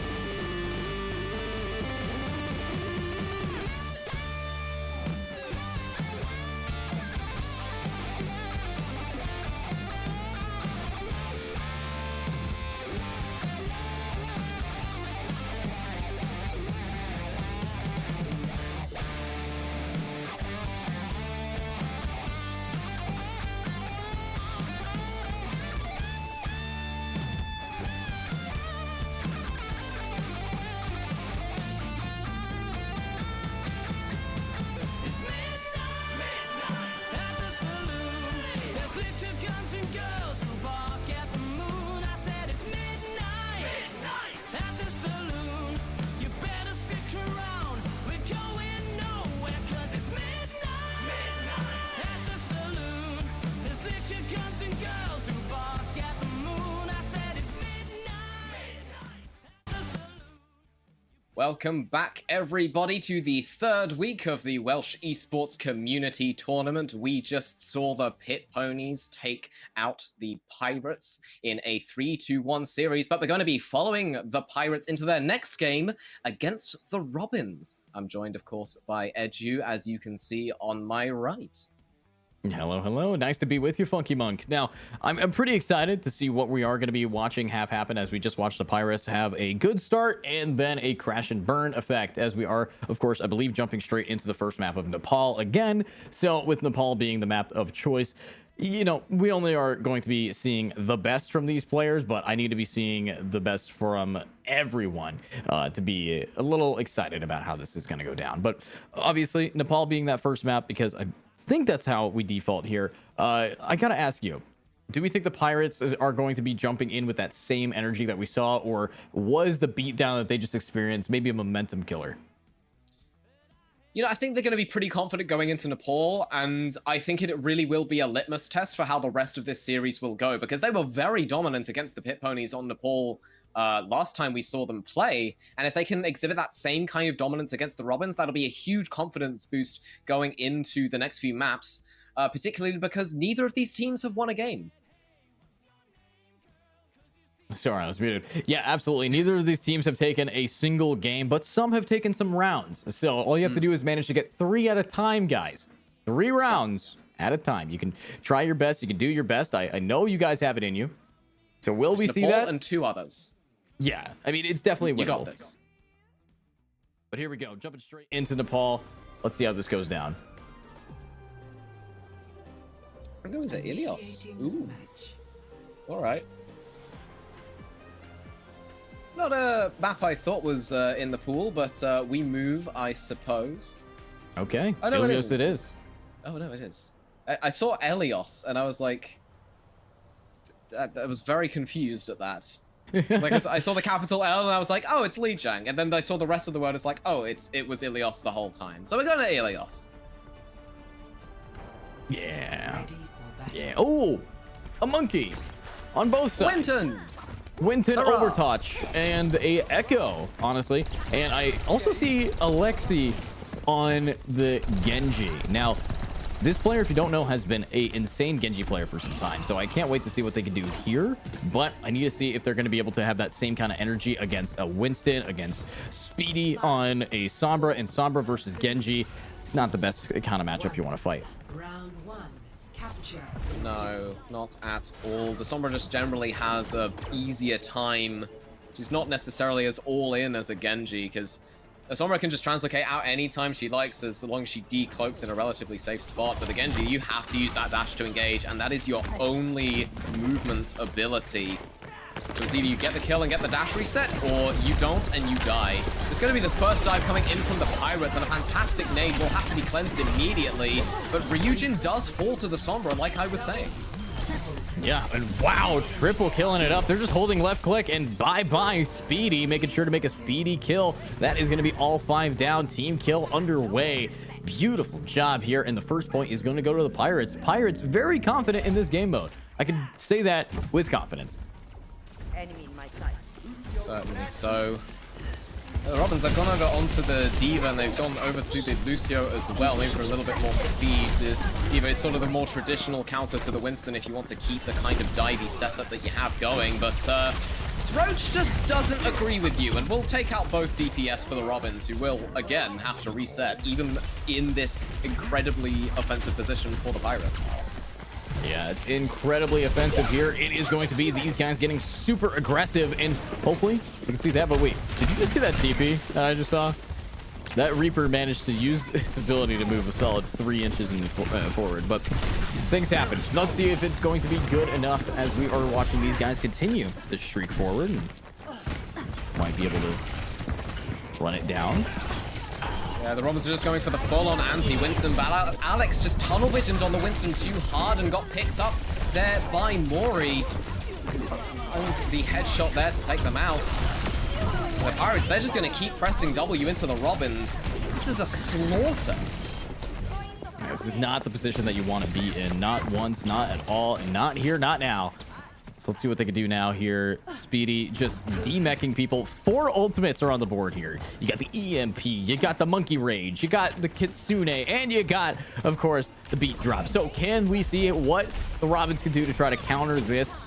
Because so far the Pirates have been uncontested on point. Protection Susie already used there for the Pirates, but that EMP will seal the deal for them, I think, as Ryujin gets caught completely out of position there. Speedy's going to pick up 2 as well. The Kiriko forced to teleport away. That's a team kill for the Pirates. They really brought that Ava side with them today. Yeah, they've definitely taken a lot of momentum here. Let's see this now. Roach, seemingly the only way that this player can go down is if he kills himself. So that says something about how the game went with now, let's see, round 1 already heading on over. But let's see if we're actually going to be going on to either Lighthouse here, which we are. Lighthouse, the map that you got to be if you want to see the Boopios, if you got to see some stuff. And the fact that they're switching off of Winston, I would argue that Winston is better on this map than the previous. Yeah, you might say that, but I think both teams are going to be trying to go for the sort of sit on point, bunker down, and just wait for the other team to come to them strategy, especially with this Symmetra and this Mei. It'll really just be a question of who can get to this point earlier. 2, 1. Round 2. Capture the objective. And here we go. Already on the gonna point. TP across the gap actually, but they just get walled off immediately. A lot of damage put in there from the Pirates, but the Robins have already set up their turrets. So the Pirates, you know, don't really get to walk onto point all that easily. Alex, though, overextends. He gets shot down there by Roach. The objective is now Getting shot down one tick at a time could be a real problem for these guys. Oh, fantastic carnage in there as well from Gyrate. That early damage was so crucial in allowing Roach to just follow up with those 2 kills onto Place for Days of Eugen.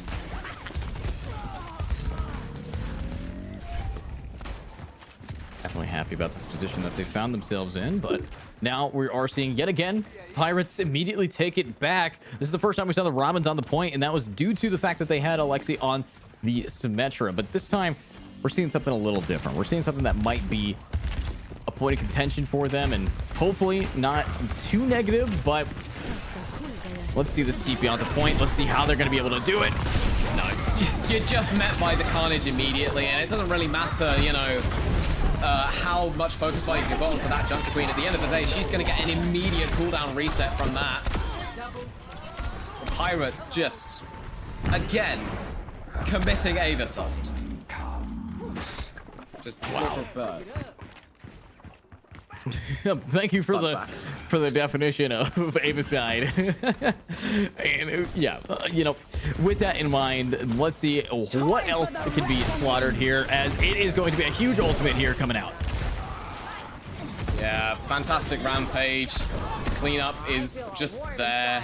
It's almost another team kill if Ryujin had not recognized that it was going to be a team kill and had gotten back to spawn in time.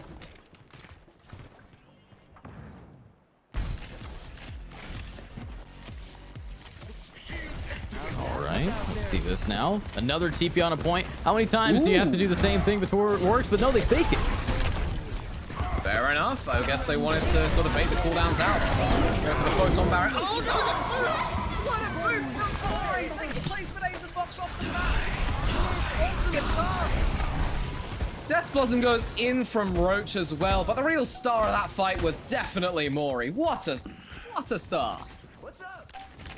Yeah, clean with it in that round, and might just be the cleanest that we've seen so far. But Pirates, 3, 2, 1, overtime. We're here. They're flying off the map.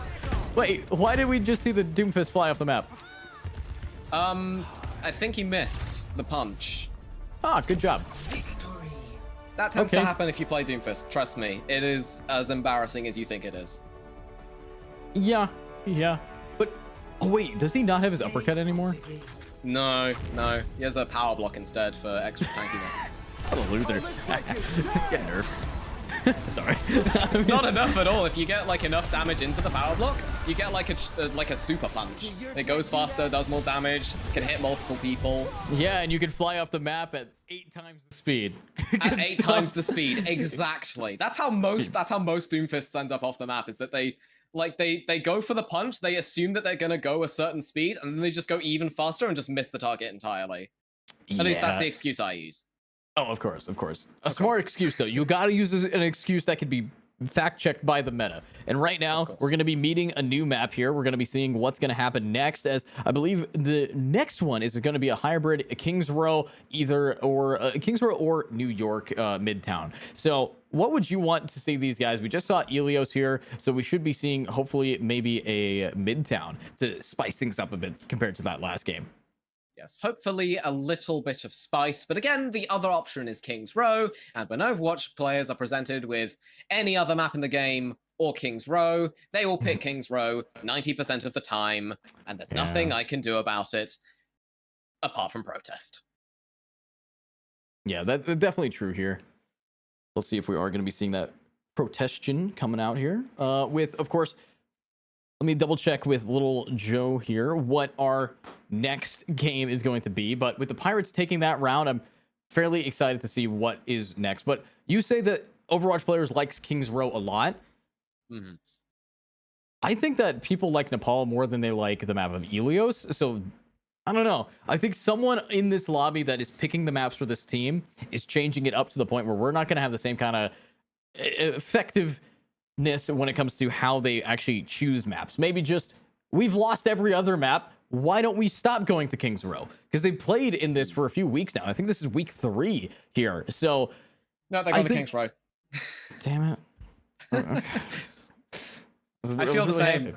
Yeah. It's basically the only game I cast, and every time it goes to hybrid and King's Row is a choice, guess what they pick every time? Yeah, it's not even a bad map. It's just like variety is the spice of life. You know? Yeah. It's slice of life for sure. A little slice of life too, but still different. Different over and over again. But I'm not sure. Not sure what can happen here. Now, I know we are going to be jumping into Reinhardt, let's be honest. Yeah, Reinhardt. I'm expecting maybe the Bastion. The fact that I did not see Bastions in the meta for quite some time, so seeing 2 might switch things up. But we're jumping straight into it and finding out what these guys are actually going to be picking, following our wonderful observer, Little Joe. Initiating match. Yeah, Bastion was genuinely played every now and then, just like as a means to just create space with that turret form. But because it's so cyclical, it's relatively easy to play against if you just are able to kite out the Bastion and then just rush in when they don't have the turret form remaining. And if you play the Hanzo, you just have the immediate possibility of just getting a random pick before the fight even starts. Yeah, and honestly, we got to see what happens here. With now the round coming in, I see very similar picks than we saw before, but the only thing I see different on the side of attack, Speedy on Winston. Winston being the character that we know as Dive, but if you're going to be diving in, you also have to have a comp kind of lean with it, and their comp doesn't quite lean in with Dive. Yep, there we go. Now it leans in towards Dive. Just having Gyrate on the Widow might have not been exactly what they needed to get the aggression that they would expect to have. Oh, no, they're just gonna go for the Bastion comp. They're gonna have nade on the Mercy. They're gonna pocket the Bastion, it seems, which is certainly a choice. I personally prefer to have the speed boost as an available option, particularly if you're playing into a team which doesn't have a speed boost. But, you know, it's still somewhat viable. They're gonna just TP straight up there and get a off angle onto the entirety of the Robins. Oh. Alex just gets slept. That's for the eye! Widow. That's crazy. That's crazy. You just got more accurate reaction timed. Okay, let's see what else can happen here. Now, they've been pocketing this Bastion for one good reason. It's a Bastion. And that's going to be the round. Wow.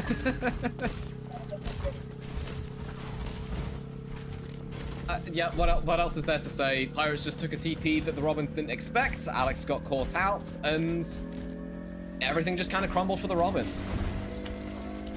It's always crazy when things crumble like that, but with the payload now getting picked up, and here we have these guys needing to escort their way all the way onto the point. This is going to be pretty interesting, but look at this TP. It gets completely countered by a Maywall. That was so smart. But the fact that they didn't turn around to see where the TP was going to be might have been a misplay, as they still get the Bastion up here, and it's just free reign from above. Junkrat saying, hey, I can be here. And then we saw how that worked out. Very bold move there from Alex, and I do respect the attempt. But again, these TPs, they're just going to keep happening. And I don't think the Robins quite know how to react to it. Yeah, I'm not quite sure what the game plan here is, but it's going to have to be something better or something different soon. Oh, the immediate nano onto Speedy. Plays for days, goes for the shatter, but just doesn't have the health for it. And Gyrate is just able to clean up. It's not so far in. They're like only just past the halfway mark of the second point. Pretty unfortunate here. See just that, but look at this. Oh my god, this Junkrat is not having a good day today. Right now, the Pirates have just been able to take the space, make sure that they just completely loot you. And I've got to be a little bit concerned, because this is where they are forcing this team on the time to walk the plank. And now Robins is going to have to be chirping a different tune if they can't win this game. Oh, Alex got it! They read it!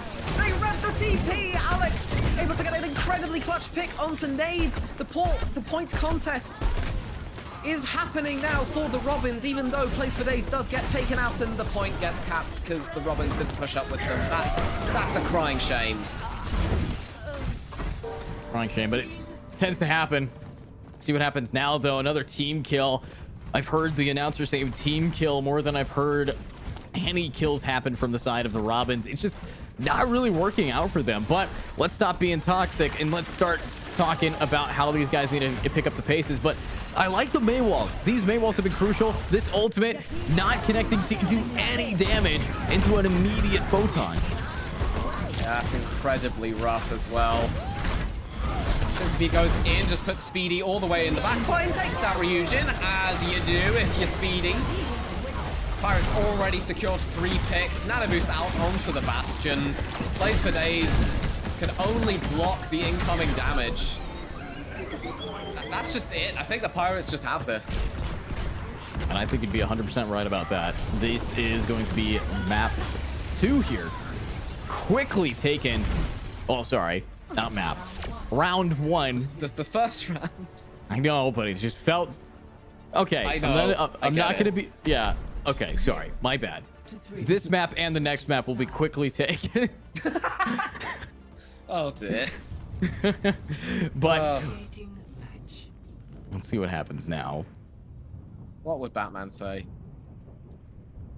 I'm not sure. You'd have to ask him yourself. What do you think Batman would say? Probably nothing, because he's a very silent, brooding guy. And you'd have to be silent and brooding if you're in a currently down by 4-minute position that the Robins has put you in. Or that the Robins is currently in, that the Pirates has put you in. But let me ask you this question off the back of Batman. Who do you think is the most Batman-esque character that I just saw get locked in? I mean... Ooh, that's a good question, actually. Because, like... you could say Genji just because of the way he just kind of comes out of the shadows and, you know, just randomly takes a person out. But Moira does kind of have that more Batman-y aesthetic, I'd say, as well as the mask to go with it. Oh, absolutely. But not... So you pointed out Moira and you pointed out Genji. Even though Batman, the masked vigilante, and there's Soldier 76 right there. Yes. 5, Understood. Batman doesn't use guns. 1. Batman does use guns. Defend. Grappling That's- guns. Okay, sure. Batman doesn't use firearms. So Widow is actually close. Grappling gun. But stop talking about Batman aside. We're now going to see what these guys can do with a full charge right in and gets melted. What a combo meal. Yeah, no, I mean... I don't think anyone from the Robins saw that coming. It looks like Reinhardt's the closest to Batman because, like, just came straight out of the shadows. I didn't even see him set that one up. Wow, absolutely crucial with it. And now look at this aggression. They're TP'd all the way on top of here, brooding like a gargoyle on the top of the mountain, needing to now just find these picks. But oh, it's Alexi saying, hey, get away from my spawn, please. He's just gonna keep taking these pit shots. I just love the fact that the Pirates is so confident in how they're playing that they're doing these kind of strats. Unfortunate there for Eugen to be taken out. He goes over onto Alexi, who unfortunately backs straight into one of Roach's turrets. I don't even know what to say. I think what we need to say is... GG? I'm not saying that. Let's see this coming up now. Oh, Scorpion's down. The main source of healing, as well as the secondary source of healing for the Pirates, has been removed. So it's all for the Robins to move in and plays for days. Will make plays for days as they pick up the 3rd kill onto Gyrate. Speedy does take out Ryujin, but the Robins going to be able to cap. Hello. Wow. Being able to cap that is a pretty bold move here. And that's where they want to be, but take a nap. Think about your actions. We're going to be seeing, again, Pirates being super aggressive to try to just buy themselves time. But I think at this point, we learned from the last best of 5 that that gets a little bit countered here by the way these guys like to play it out. So I'm a bit concerned with how this is going to be moving forward. Yeah, the Pirates have just pressed W and just walked straight into them. Gyrate's not even going to pull out the blade here, even with the nano boost available, because they've just already won this fight. Yeah, they've taken it. So let's see what can happen here. Beautiful from Roach, a double kill down, and wait. They're spawn camping again. Yeah. Oh. Yeah. Okay. Yeah. That just hurts me more than I think it hurts them. Oh no! Not the shatter into the spawn! You know what Gyrate did there? He used the shield to peek with third person and like check when the Robins were gonna go up the stairs so he could time the shatter perfectly. That's just crazy. That's just mean. People don't deserve that kind of meanness. All right, life is short. All right, well, let's see what they can do now that the meanies have been meaning to finalize these picks here. Meteor strike. All the memes, the meats, and the meteors are going to be flying down, but honestly, I don't really know what to say at this point in the game. It's just the Pirates have... Look at this. That's another ultimate. Yep. Dragon Blade in, Alex. Gonna try to match it themselves and see what they can get done with it. Goes for Scorpion on the Ana. They do miss the sleep up, but they do hit the nade, unfortunately for Alex. Although Alex does manage to take them out, it is traded. And nade gets the res off.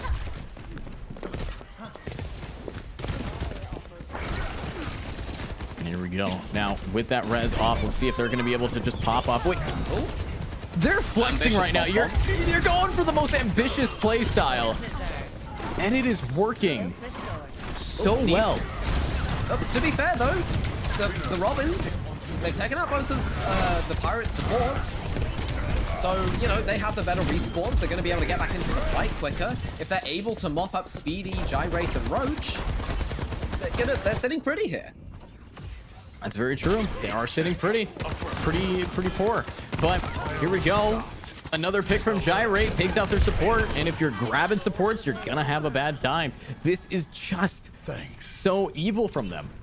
And I use the word evil with 100% confidence, because this definitely feels evil. But let's see how they're gonna be able to play it out now. With finally an ability to leave the site. Roach, are you just been camping the poor guys? No, that's just mean. It is. Camping their support so they can't leave is just, again, terrifyingly mean. And well, Nate gets the res onto Scorpion, so that victory is a little short-lived. Nano Boost goes out onto Gyrate, who does not have the blade quite yet. Speedy's going to pop the shatter as well. That's going to be a quick team fight win there for the Pirates. Team kill as well, and they're going to get right back to our regularly scheduled spawn camping. Yay. Yay. That's all I can say is yay, because, well, look, to try to counter the fact that they don't have a hit scan, they're switching on to this Pharah, and the Pharah might be a good pick. I mean, it's a good pick if you're not standing right next to a Genji, you know? Hey, guys, I have the high ground. Let's go into the tightest point in this entire map. Yeah. Did not work out all that well for them. 30 seconds left for the Robins to make a miraculous comeback. Ooh. No way. Really? There it goes. Really? Okay. Things happen. I don't like when they do, but they do. And I understand. But 15 seconds now for the Robins to make an even more miraculous comeback. As Alexi gets taken out there, plays for days. Going to be looking for the Meteor Strike to contest the point and send it into overtime. Nade actually takes out two with the Valkyrie Glock. And that's gonna be it for this map. Gonna go to hybrid now. Wow. Let's see what the Robins can do there. Hopefully more. Yes. Hopefully more. Let's see this now. Play of the game coming up to Speedy. We kind of expected so, but surprisingly, this is a play that happened not in front of a spawn point. That's rare, but what a game. What a game. I sound cynical, because I am. I was disappointed in not the Robins. I wasn't disappointed in the Robins. I was disappointed in the Pirates. That was just mean. All right, that was bullying, okay? And it's not okay to bully people. It really isn't. No, it isn't. Yeah. And so don't do that. Stop bullying. Speak up. Yeah. But What are your thoughts of that map? How do you feel that we're going to be moving into the map 3 here, which could maybe be a final map with the way that Pirates is playing? Same as I did going into map 2. Just kind of it wanting to see how the Robins deal with it. Mm-hmm. Yeah, and I definitely want to see how Robins deal with anything, because right now it's been taking them a little bit aback here. So getting into that next map, I'm hopefully going to be seeing only the best from these guys as we jump into, I believe, the next being an escort of Circuit Royale or Route 66. Now, Route 66, what do you think of these maps here? Obviously, I like Route 66 because it's an OG map. Hmm. And that's fair enough. I do like both of those maps. I will say my team is pretty good at Circuit Royale. Just kind of just sort of in general, we do like playing that kind of Sigma poke comp. So we do tend to prefer that kind of map, and that is the map that we're going to be going on to. So lucky me, I guess. Lucky you. Let's see if we have some lucky players here to finish this off, and hopefully we see some good gameplay coming around here, as I think we're going to be ready on Circuit Royale, and I think that this is going to be pretty much the most amount of maps that we won't see be played today, because I don't know, I'm putting my money on Pirates right now. I'm just going to be very blatant. I am not a non-biased caster. I'm kidding. Let's jump straight into that game though, as I believe it is ready for us to watch and learn from. Indeed. I think there's a difference between being like unbiased and being like completely neutral. Right. Absolutely. And it's hard to be completely neutral as a caster, because we see all of the little misplays and all the best plays coming out. So we learn how to like these guys. And let's learn who's going to be taking the entire game by storm here. It's going to be pretty close though. Initiating match. We shall see. We're going to see Speedy and Gyrate swapping roles again, I believe. Speedy going over onto the DPS and Gyrate onto the tank. So likely seeing the same sort of Sigma stylings that we saw last time we were on Circuit Royale. I had a lot of S's there. I really enjoyed saying that. Yes, a lot of alliteration, and it's always makes me happy too when you have words that sound like they should go together and do wonderfully. So let's find out what can happen now as we are ready for battle. We're seeing Roach on a Torbjorn, but every time I say what these guys pick, it's never accurate. So I'm assuming that that's going to switch. We're not going to see a Life Weaver. No way in hell that we're going to see that. So yeah, just a little concerned. You would be surprised. I casted a tournament over the weekend where I saw a Life Weaver Hog team go up against I think it was the University of Michigan, and the Life Weaver Hog team tore them to shreds, which is very unfortunate for the University of Michigan, I think. Yeah, and let's see what can happen with these guys.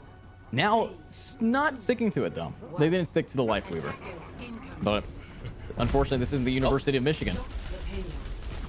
Well, I guess Nade's gonna go into the Life Weaver instead of Mori, so they're gonna have that Life Weaver Mercy backline. Speedy just waiting for the opportunity to go for the jump shot.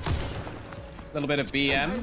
All right, Hex, take note of that on how to miss your jump shots. Gyrate able to take out Alex there and place for Daze. Immediately demeched. Immediately demeched here. Gyrate just doing so much damage. Look at that aggression. Luckily for these guys, they do have enough heals to keep them alive. And while staying alive, actually turns it around onto Speedy here by Vox here. So pretty good. Alexa doing a decent job. And honestly though, Pirates, they haven't been able to be slowed down at all here now, have they? No, not at all.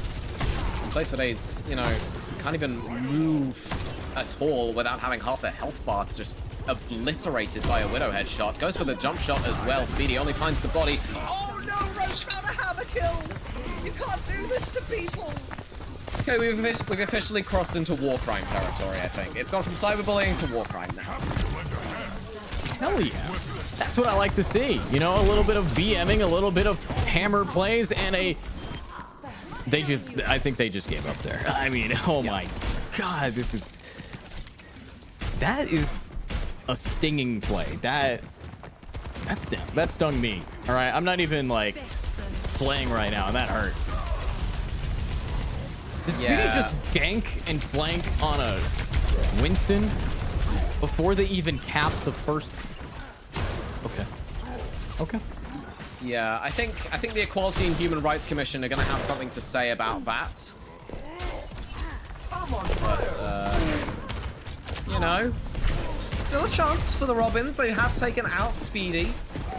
As the Pirates still have their payload rolling. Oh, never mind. Vox is completely gone. Roach is going to Molten Core in the Robins spawn room. And it will kill 2 people. Wow. Okay. So I'm gonna set a timer. I'm gonna set it for, let me see here, 1 minute 30 seconds. The game's gonna be over by then. You put that loud and you put it next to the mic so we know exactly when it goes off. Yep, already doing it. Right. So we'll see what happens there, but I think in a minute this is going to be the end. So let's find out. Apparently chat says you're not funny. That's okay. Fair enough. Just looking for the Widow Diff over onto Speedy. Doesn't quite find the shots quite yet, unfortunately. Just engages there. Ooh, good Tree of speed. Life in response to the self-destruct there from place for days.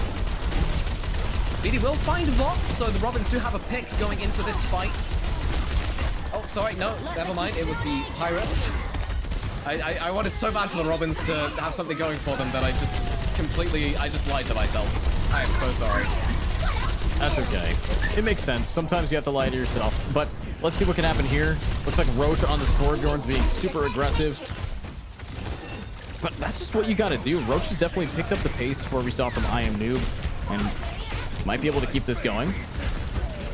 Yeah, and I like the Bastion here as well. It's just a very generally punishing character. But Roach is just going to go all the way into the back line with the Molten Core. Pick up a kill onto Roach. Pick up a kill onto Alex, Ryujin, and Vox. And that should be the map until Plays for Days is demeched and subsequently killed. Well, we still have some contention here. We still have people getting pushed back one step at a time, and there we go. Wait, no, they're contesting it, getting knocked off. And oh, wow. With 4 seconds remaining. Oh, my alarm's going off. 0 to 3. Wow, okay. All right. Sorry. Let's back it up a little bit. Obviously, these guys played a decent attempt. Now, on the attack, the Robins are going to have to fly their way into a hopeful recovery here. But again, down over 3-minute mark. We saw that at 4 minutes last time. We saw it at 3 minutes this time. I'm a little concerned. But if the Robins can do it, they're going to have to take out heavy hitters like Speedy, Roach, and Gyrate, which are pretty much the only hitters. But we'll see what happens. Yeah, I think especially the Mercy Pocket onto Roach was doing the Pirates a lot of favors. And we're going to be seeing them go for a little bit of an interesting composition with the Lifeweaver, Zen, Genji, Widow, Junker Queen. All right. Huh. Oh, we actually see a Lifeweaver still for both sides this time now. Nade staying on Lifeweaver, but I'm seeing a Wrecking Ball, which Wrecking Ball recently, I believe, got a few nerfs because it was meta for a solid week, and Blizzard does not like when someone has fun with a hamster. No. 5, 4. I don't expect Ryujin to stick with this Lifeweaver necessarily. I think it's more likely that they might go over onto the Mercy, maybe to pocket Vox. Stop the payload. Maybe. I mean, that's definitely a possibility, but look at Speedy's positioning here. Should be a great angle to try to get something, but we are seeing a little bit of a pause coming out. Maybe a tech pause can help these guys take their time. Now, I got to ask, what do you think is going to be the issue for them? Is there a problem with maybe the laptop, a computer, or is it connection, technical issues? That's Fair a way. enough.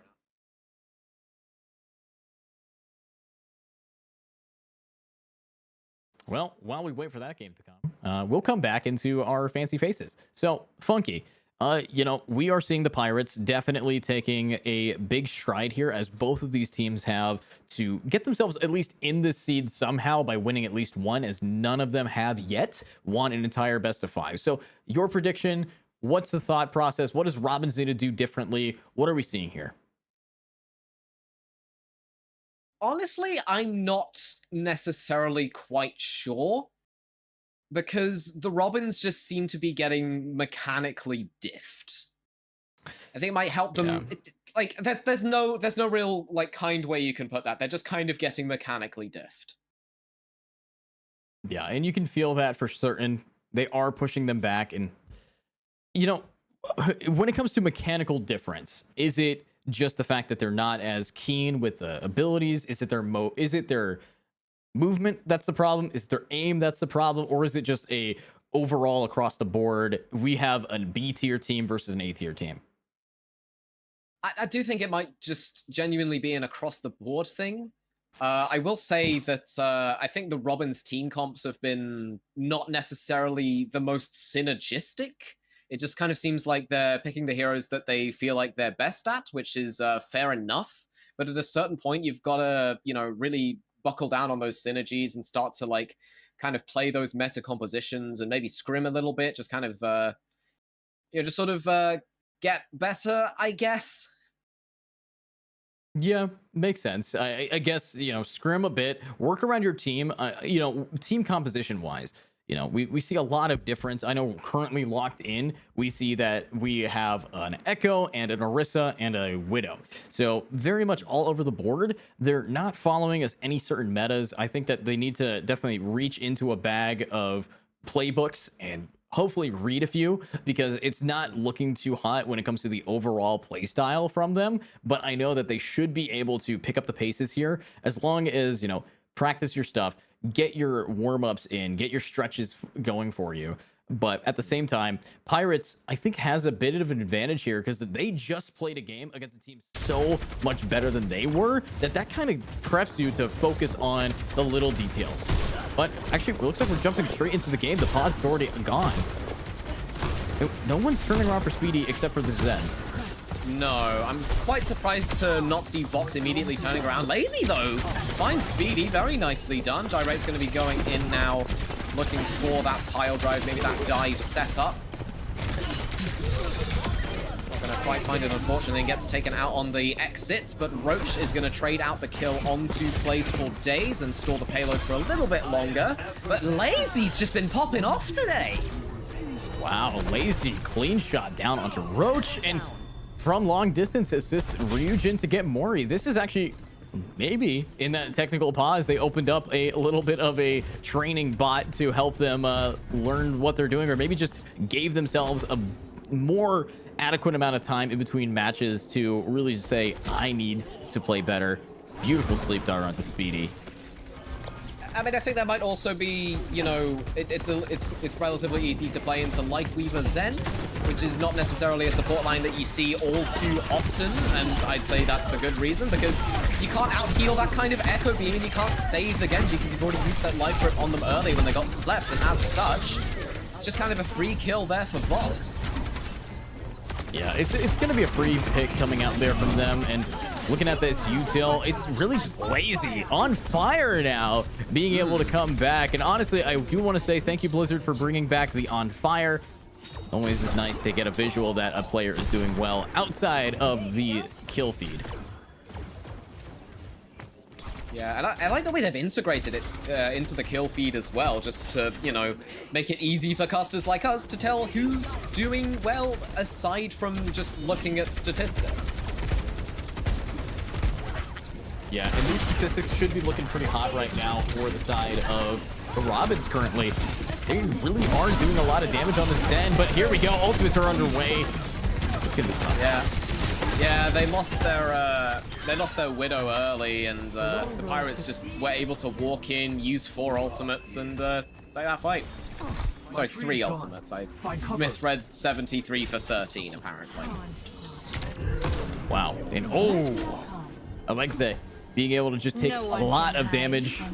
But here's the thing, they are getting pocketed by a Mercy, so that's going to be a lot of damage, and hopefully a one-tap potential. Flies up and misses. Try again next time. Here we go. Plays for days, going in a beautiful javelin. It's actually going to just help take down this Junker Queen, but there's just so much support. And wait a second, that was an entire Widow ultimate. We didn't see a single pick come out, except for Roach taking one out. Yeah, Lazy's gonna die and he's gonna get rezzed up there by Ryujin. Terror Surge in now for Plays for Days, looking to get like a buttload of damage there onto Roach, but again, there's just not enough follow-up from the Robins. The Echo Copy now goes out over onto the Junker Queen, so they're gonna be looking for a rampage, but they just die before they even get to use it, Edu.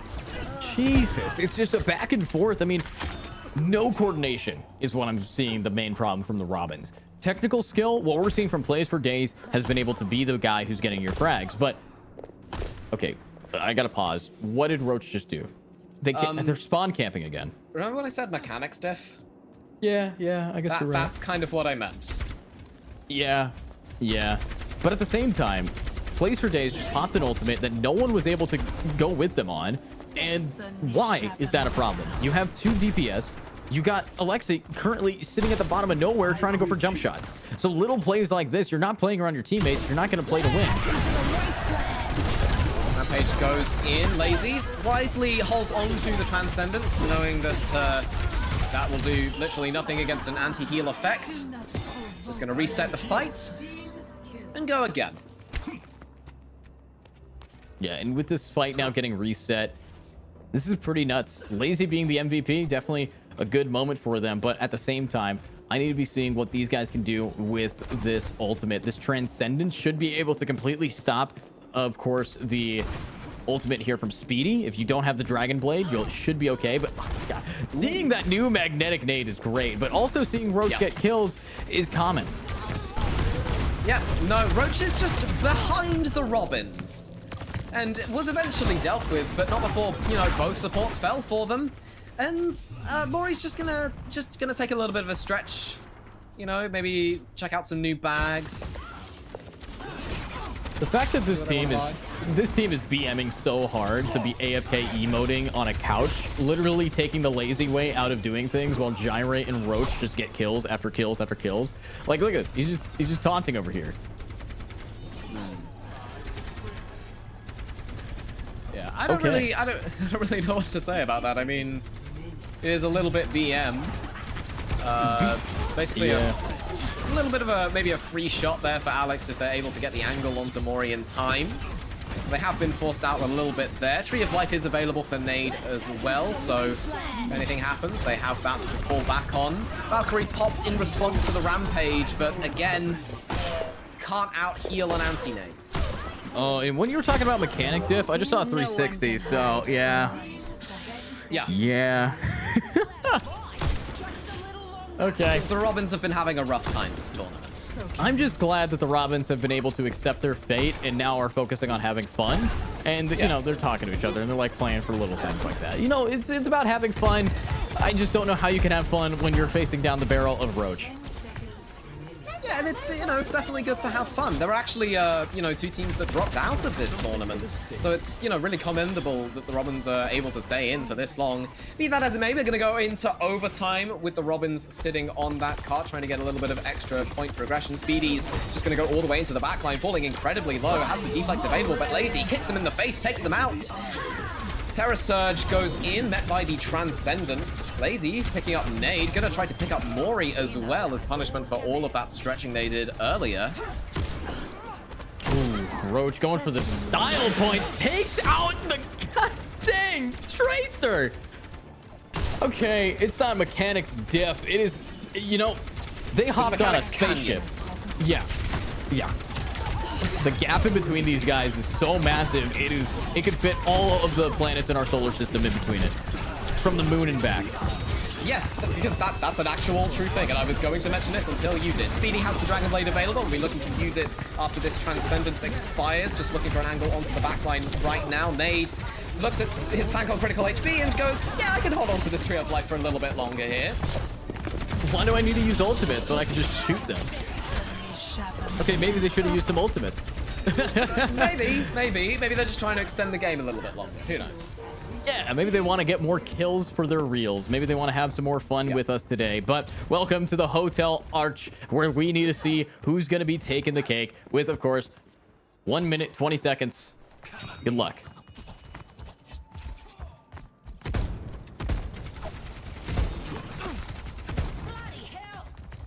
Okay. Just feeling each other out at the moment. Just a little bit.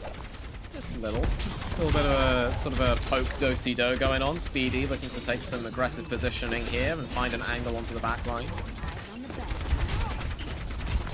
There we go. There's no nano available for the side of Pirates as they do not have an Ana available to them. Pirates just going to get some life grips all the way up. Blade comes out from Speedy. Pulse Bomb attempt to counter. Gyrate anti-naded, of course. Nade is still holding onto this tree of life. 30 seconds left. Maybe we won't even see Nade use it. Or maybe we'll see Nade use it to block off this choke, which I wouldn't put past him. You were saying. Yep. Beautiful read. Beautiful read. Now, it is going to be blocked off here. So let's see what else we can do. And here we go. The run it down. And surprisingly, this tree of life is not keeping that much life alive. Because they will manage it's a to touch the terrible point. ultimate. It's a really bad ultimate. I mean, it looks cool. Yeah. You give me something there, man. That's all it really has going for it. Roach is going to be taken out there by Lazy as well, who's really been the shining star for the Robins at the moment. And Gyrate just wasn't able to get the rampage off in time, and Nate's just going to chuck the body onto the point. Oh! That makes up for it. That makes up for this entire curb stop. That just makes up for it in and of itself. Alex is going to be very happy about that deflect. Jeez. Okay. Maybe don't get overconfident because now we have to go into an overtime round. Maybe not. Maybe not. This is a big old. There. Yeah, no, it's rampage in it, you know? The life grip as well, just to save Gyrate some trouble. Jesus. And that will be the Pirates taking their first win of the tournament against the Robins.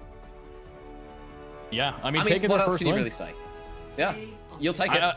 I could say GG, but there's so much BMing and just absolute flexing that I can't even say that. I'd say just G. Yeah, that was a G. game. That was a game right there. It was one of the Overwatch matches I've ever casted. Yeah, of all time at that. Now, but Pirates taking that there, it definitely tells you that the fact that what happened in the first game we casted, they got stomped in those last last 3 games. So if Pirates can perform like that, the hierarchy of teams right now is pretty crazy. Like, we're seeing a big gap here. Yeah, and I think it's just kind of unfortunate for the Robins, to be honest. Because they've been quite outmatched very consistently throughout the duration of this tournament. Yeah. They haven't taken a map at all throughout its duration, unfortunately. And they've played all of the games they needed to play. Wait, they haven't taken a single map? They have not. Oh. Maybe eventually. Maybe. I mean, still, commendations for them for, you know, making it the whole way through the tournament, though. Yeah, still being here is a flex, Very well okay? done. Yeah, absolutely. And still having fun with it. You can see them talking in chat, not only the Twitch chat, but the in-game chat, just having some fun with it, making sure that, you know, they're there to have fun. You know, at the end of the day, this is to represent an entire country of gamers, and you got to understand that there's going to be a lot of layers to that. But, of course, that is all we have for today, just these 2 best of 5s, and it seemingly goes in a very quick, expedited way in that second one there. Robins versus Pirates ending rather quick, but any final thoughts of the overall stream here today, Funky Monk? Yeah, you know, I've had an absolute blast with this tournament, and it's been really nice for EsportsWales to invite me on. Yeah, absolutely. It's nice to have you here. I know I've worked here a few times before, and as the guy across the pond, I gotta say that it's been a blast watching these Welsh players play out and hopefully continue to do so. But knowing me, after this, I'm gonna have to go into Liquipedia and update all the matches. So that's what I'm gonna be doing. But of course, great games from everybody, and a special this is a great time to shout out, of course, not only the players, but also our producers and observers. Little Joe making sure that we get to see the greatest camera angles, as well as Gigi being the person to really help us out in the production, making sure that we know when we're going to be on cameras or when we're going to be in front of anything else. So thank you again for watching, and thank you to those people. Now, Funky Monk, if they ever want to, if anybody in chat or anybody here wants to hear your casting, where should they reach out to you at? I'm at the Funkiest Monk on Twitter, and the same goes for Discord as well. So just reach out to me through Twitter DMs or maybe Discord DMs if you share a server with me. I don't think I have it like completely open. But yeah, that's where you can contact me if you want my casting. I didn't mean for this to turn into self-promo, but I you know, happens, I guess.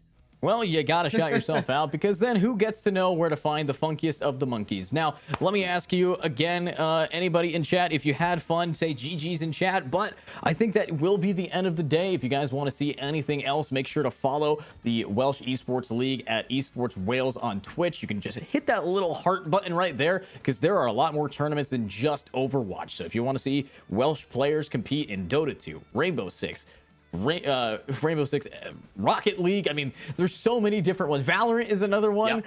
There's so much here at the Welsh Esports League that you guys are going to want to put your 2 cents in. So make sure to drop a follow, join the Discord, and we'll see you again next time. Thanks for watching. See you around.